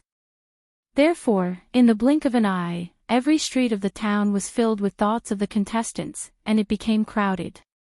In the next second, in the sky above the town, crystal screens also flashed, broadcasting the current situation of every contestant in the town.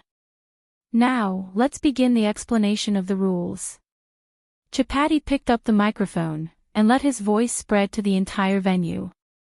As you can see, the so-called secret is to let the contestants of each team play hide-and-seek in the town. They are the ones chasing each other, and the ones being chased are also the ones being chased. In the process of the competition, there are no restrictions on methods and magic. As long as you find your opponent and attack, regardless of whether it causes damage or not, if you hit, you will gain 1 point. If you are hit, you will lose 1 point. Chapati reminded. At the same time, please note that the town is filled with your replicas. Once you hit a replica, you will lose 1 point. Finally, according to your points, we will determine the ranking, Chapati announced loudly. The competition time is 30 minutes. Now, the first day of the Great Demon Combat Arts Competition, the secret competition, begins.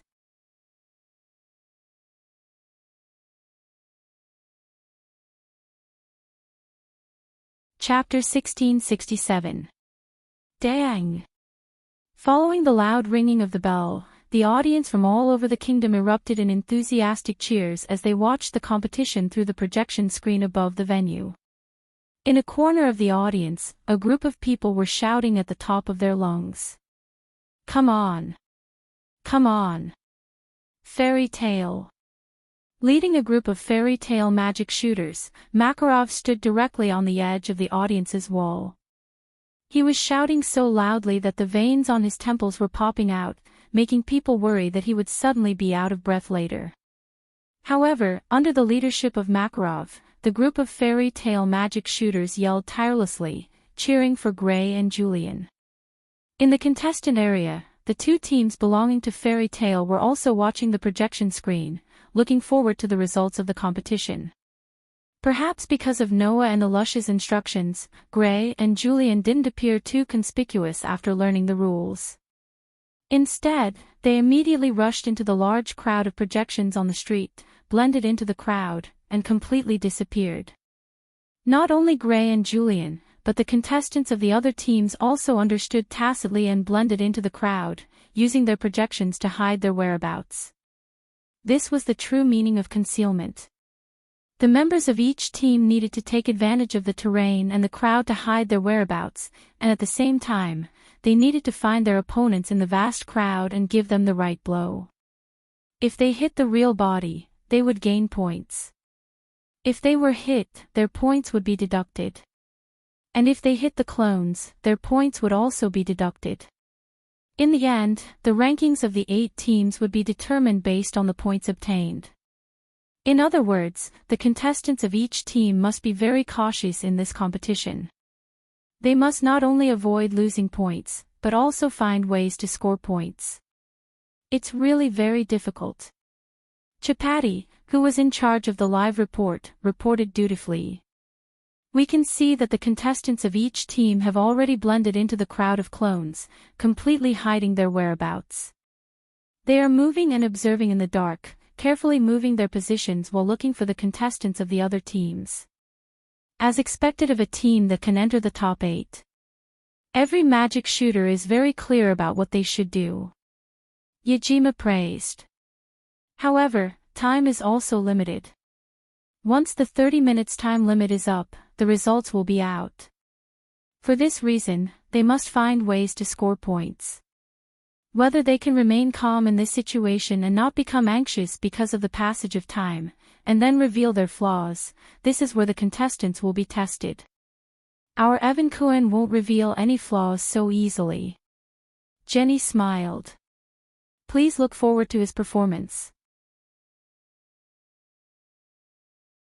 While the 3 people on the rostrum were passionately discussing the situation, the sharp-eyed Chapati suddenly noticed the situation on one of the projection screens. His eyes abruptly widened as he excitedly yelled out. That's Snow Agulya from Sabertooth. The magic shooter of the most powerful guild has finally started to move. Chapati's words attracted everyone's attention to the projection screen that was broadcasting Snow Agulya. Following that, everyone began to clamor. There was no other reason. The girl named Snow Agulya didn't hide at all. Instead, she stood openly on the top of the bell tower in the center of the town, and her snow-white coat fluttered in the howling wind. She didn't hide. Chapati shouted in disbelief and excitement. Is this the calmness of the most powerful guild? Everyone in the audience burst into astonishing cheers. In the contestant area, Noah also gazed at this scene, and his eyes flickered. A gust of wind blew by, bringing coldness that was enough to deprive people of their body temperature into this space. Standing on the top of the bell tower, Snow Agulya looked down and closed her eyes after a while. At this moment, the memories that were firmly engraved in Snow Agulya's mind began to replay. For Snow Agulya, it was a memory from 7 years ago. The location of the memory was Magnolia. However, it was only a small alley in Magnolia. At that time, Snow Agulya was just a vagrant. She didn't have anyone she could rely on. She was only 11 years old. She was wearing dirty clothes that hadn't been washed for God knows how many days. Her life was a situation where she couldn't guarantee her survival and could starve to death at any time. Her family had already passed away when she was younger. Her only home was burned down in a disastrous fire. She had no family and no home to return to. In order to survive, Snow Agulia could only sneak into the bustling city and try to pick up some leftovers that the rich people didn't want. Of course, no one would like a child like her. Not to mention, Snow Agulia didn't have anything at that time. Because she was too young and dirty, she wasn't as beautiful and delicate as she was now. It was predictable that she would be bullied. It was at that time that Snow Agulia met him in the alley. He suddenly arrived without any warning, and in an effortless manner, he took care of the group of hooligans who bullied Xuanai in a few moves. He wiped the dirty Xuanai's tender face without any disdain, and gently stroked Xuanai's head. That was the only warmth that Snow Agulia had encountered in the world after her family was destroyed. From then on, Snow Agulia was destined to never forget this person. She still remembered that at that time, the young Snow Agulia asked that person so innocently. "Why are those bad people so afraid of you, sir?" The man seemed to be surprised by Snow Agulia's question, but he continued to gently stroke Snow Agulia's head while saying so. "They are afraid of me because I am a sorcerer." Sorcerer. Snow Agulia knew this term. Because it was a name for a certain group of people who could use magic. For a child, magic was no doubt a mystery that was yearned for. Therefore, at that time, the man who saved Snow Agulia and gave her warmth, and was also a sorcerer, touched Snow Agulia's heart. "Sir, are you a sorcerer?" "That's right, and you are a sorcerer from the strongest guild in the Fiori Kingdom." The strongest guild. Sorcerer. Guild. It was a place where many sorcerers gathered. In other words, it was a place that every child who yearned for magic yearned for. The man was not only a sorcerer, but also a member of the strongest guild in the Fiori Kingdom. Because of this, the man had the qualifications to be regarded as an idol by the children. Snow Agulia was no exception. With all these factors added together, the man's image in Snow Agulia's heart became extremely high. After that, the man left Snow Agulia a large sum of money that was unimaginable to Snow Agulia at that time, and a key.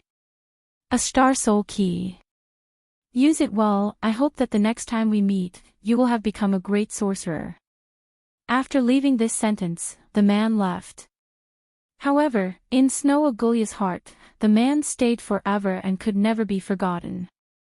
From then on, Snow Agulia decided. In the future, I want to join the strongest guild and become a sorcerer in the strongest guild.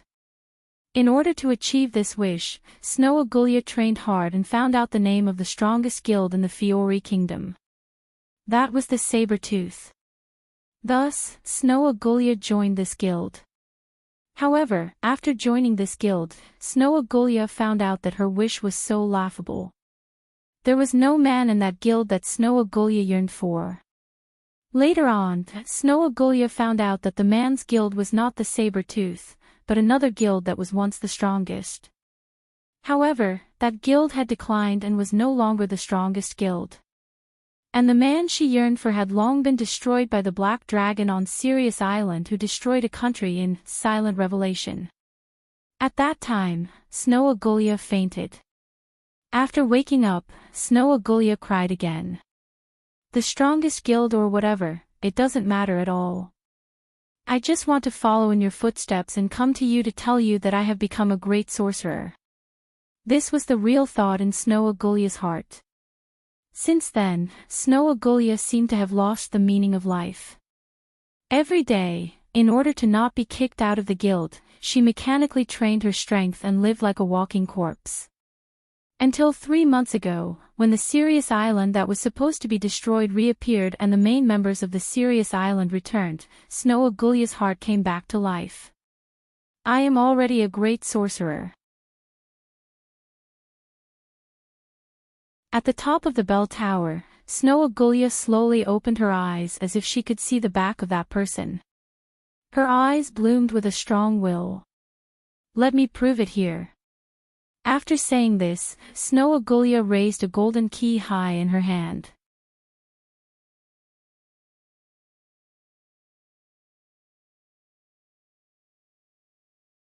Chapter 1668. Just as Xuanai raised the golden key high up, Lucy, who saw this scene from the projection, couldn't help but cry out in surprise. Isn't that the key to the 12 ecliptic gates? Star Elven Key. Alusha stared at Xuanai on the projection screen and spoke in a low voice. Is that Xuanai also a Star Elven Archmage? Noah, who also saw this scene, narrowed his eyes. Sure enough, there is the key to the 12 ecliptic gates. Under everyone's gaze, Xuanai's entire body flickered with starlight like magic. The Star Elven Key that was raised high up blossomed with radiance. Open. Libra Constellation Gate Libra.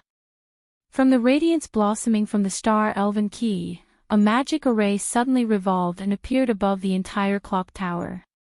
Immediately, from the magic array, a young girl slowly emerged.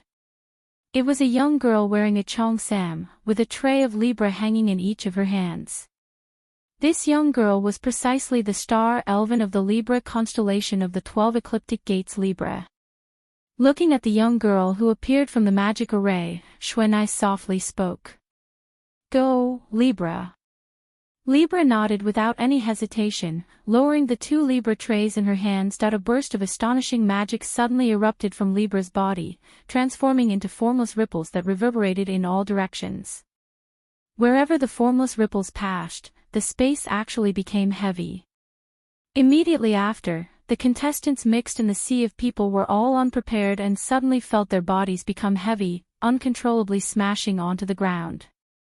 Including Gray and Julian. This is. Gray's expression slightly changed.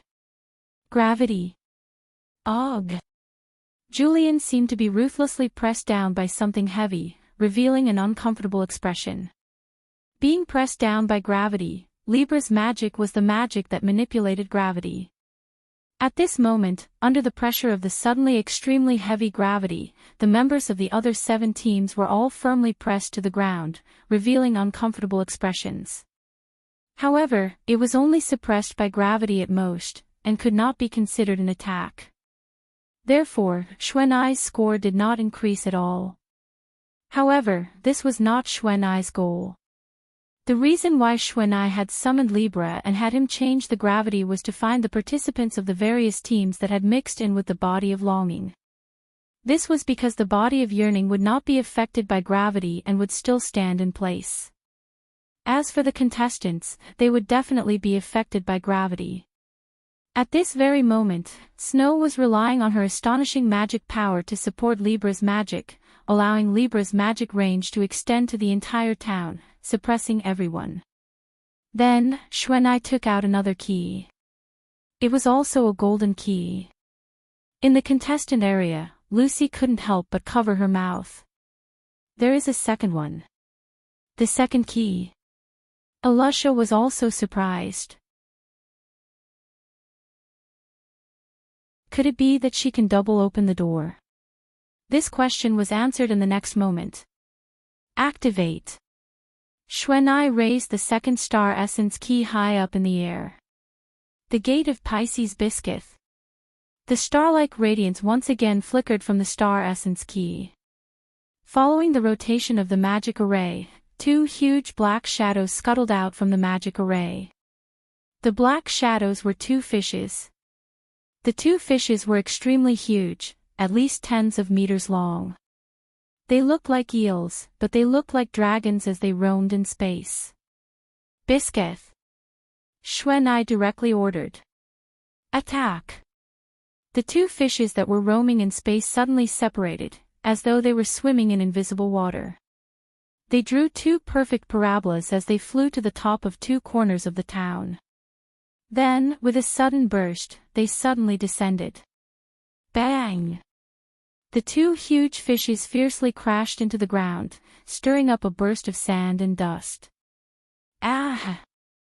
Amidst the sand and dust, the two figures let out sorrowful cries as they were blown away by the burst of wind. They flew all the way and crashed into the walls of two buildings. This was not the end. After sending the two contestants flying, the two giant fishes named Biscuit once again shot towards the horizon. With an extremely nimble twist of their bodies, they swam in two different directions. Like meteorites falling from the sky, they heavily smashed down. Bang! Another rumbling sound rang out, and the ground cracked from the impact. An astonishing amount of sand and dust once again shook the ground, sending the two figures in the center flying, causing the two participants to let out miserable cries. For a moment, the entire town seemed to have turned into a playground for two huge fishes. The two fishes kept colliding with each other, setting off waves of impact and raising bursts of sand and dust. The ground trembled, and the buildings began to shake. The star spirit named Biscuit was like a dragon roaming in the sea, moving its body within the city that continuously stirred up sand and dust. Under Xuanai's command, it continuously attacked. Firmly suppressed by Libra's gravity, the group of contestants were completely unable to resist. They could only continuously receive heavy impacts, and amidst waves of mournful cries, they were sent flying one after another. Oh! The audience burst into cheers of amazement. That's amazing! Chabati shouted into the microphone. Under the attack of contestant Yukino, the other contestants can't resist at all. They can only passively take the attacks. Yukino's points are constantly increasing. What an astonishing amount of magic power! Ajime exclaimed with a serious expression. Not only can she open 2 of the 12 zodiac gates at the same time, but she can also make gravity cover the entire town.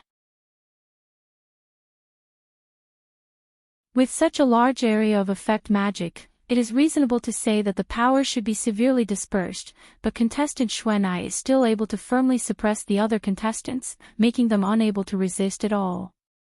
This level of magic, no matter which guild, is enough to become an S-rank magic shooter. In order to pursue the figure she longed for, after 7 years of hard training, the girl who had problems with food and clothing had completely transformed, possessing astonishing strength. Under such circumstances, even Gray and Julian could only put up some resistance. After dodging a few of Biscay's attacks, they were still hit repeatedly. As a result, in the entire battle, except for Yukino, the points of the other contestants were constantly decreasing. Gray, Brother Gray!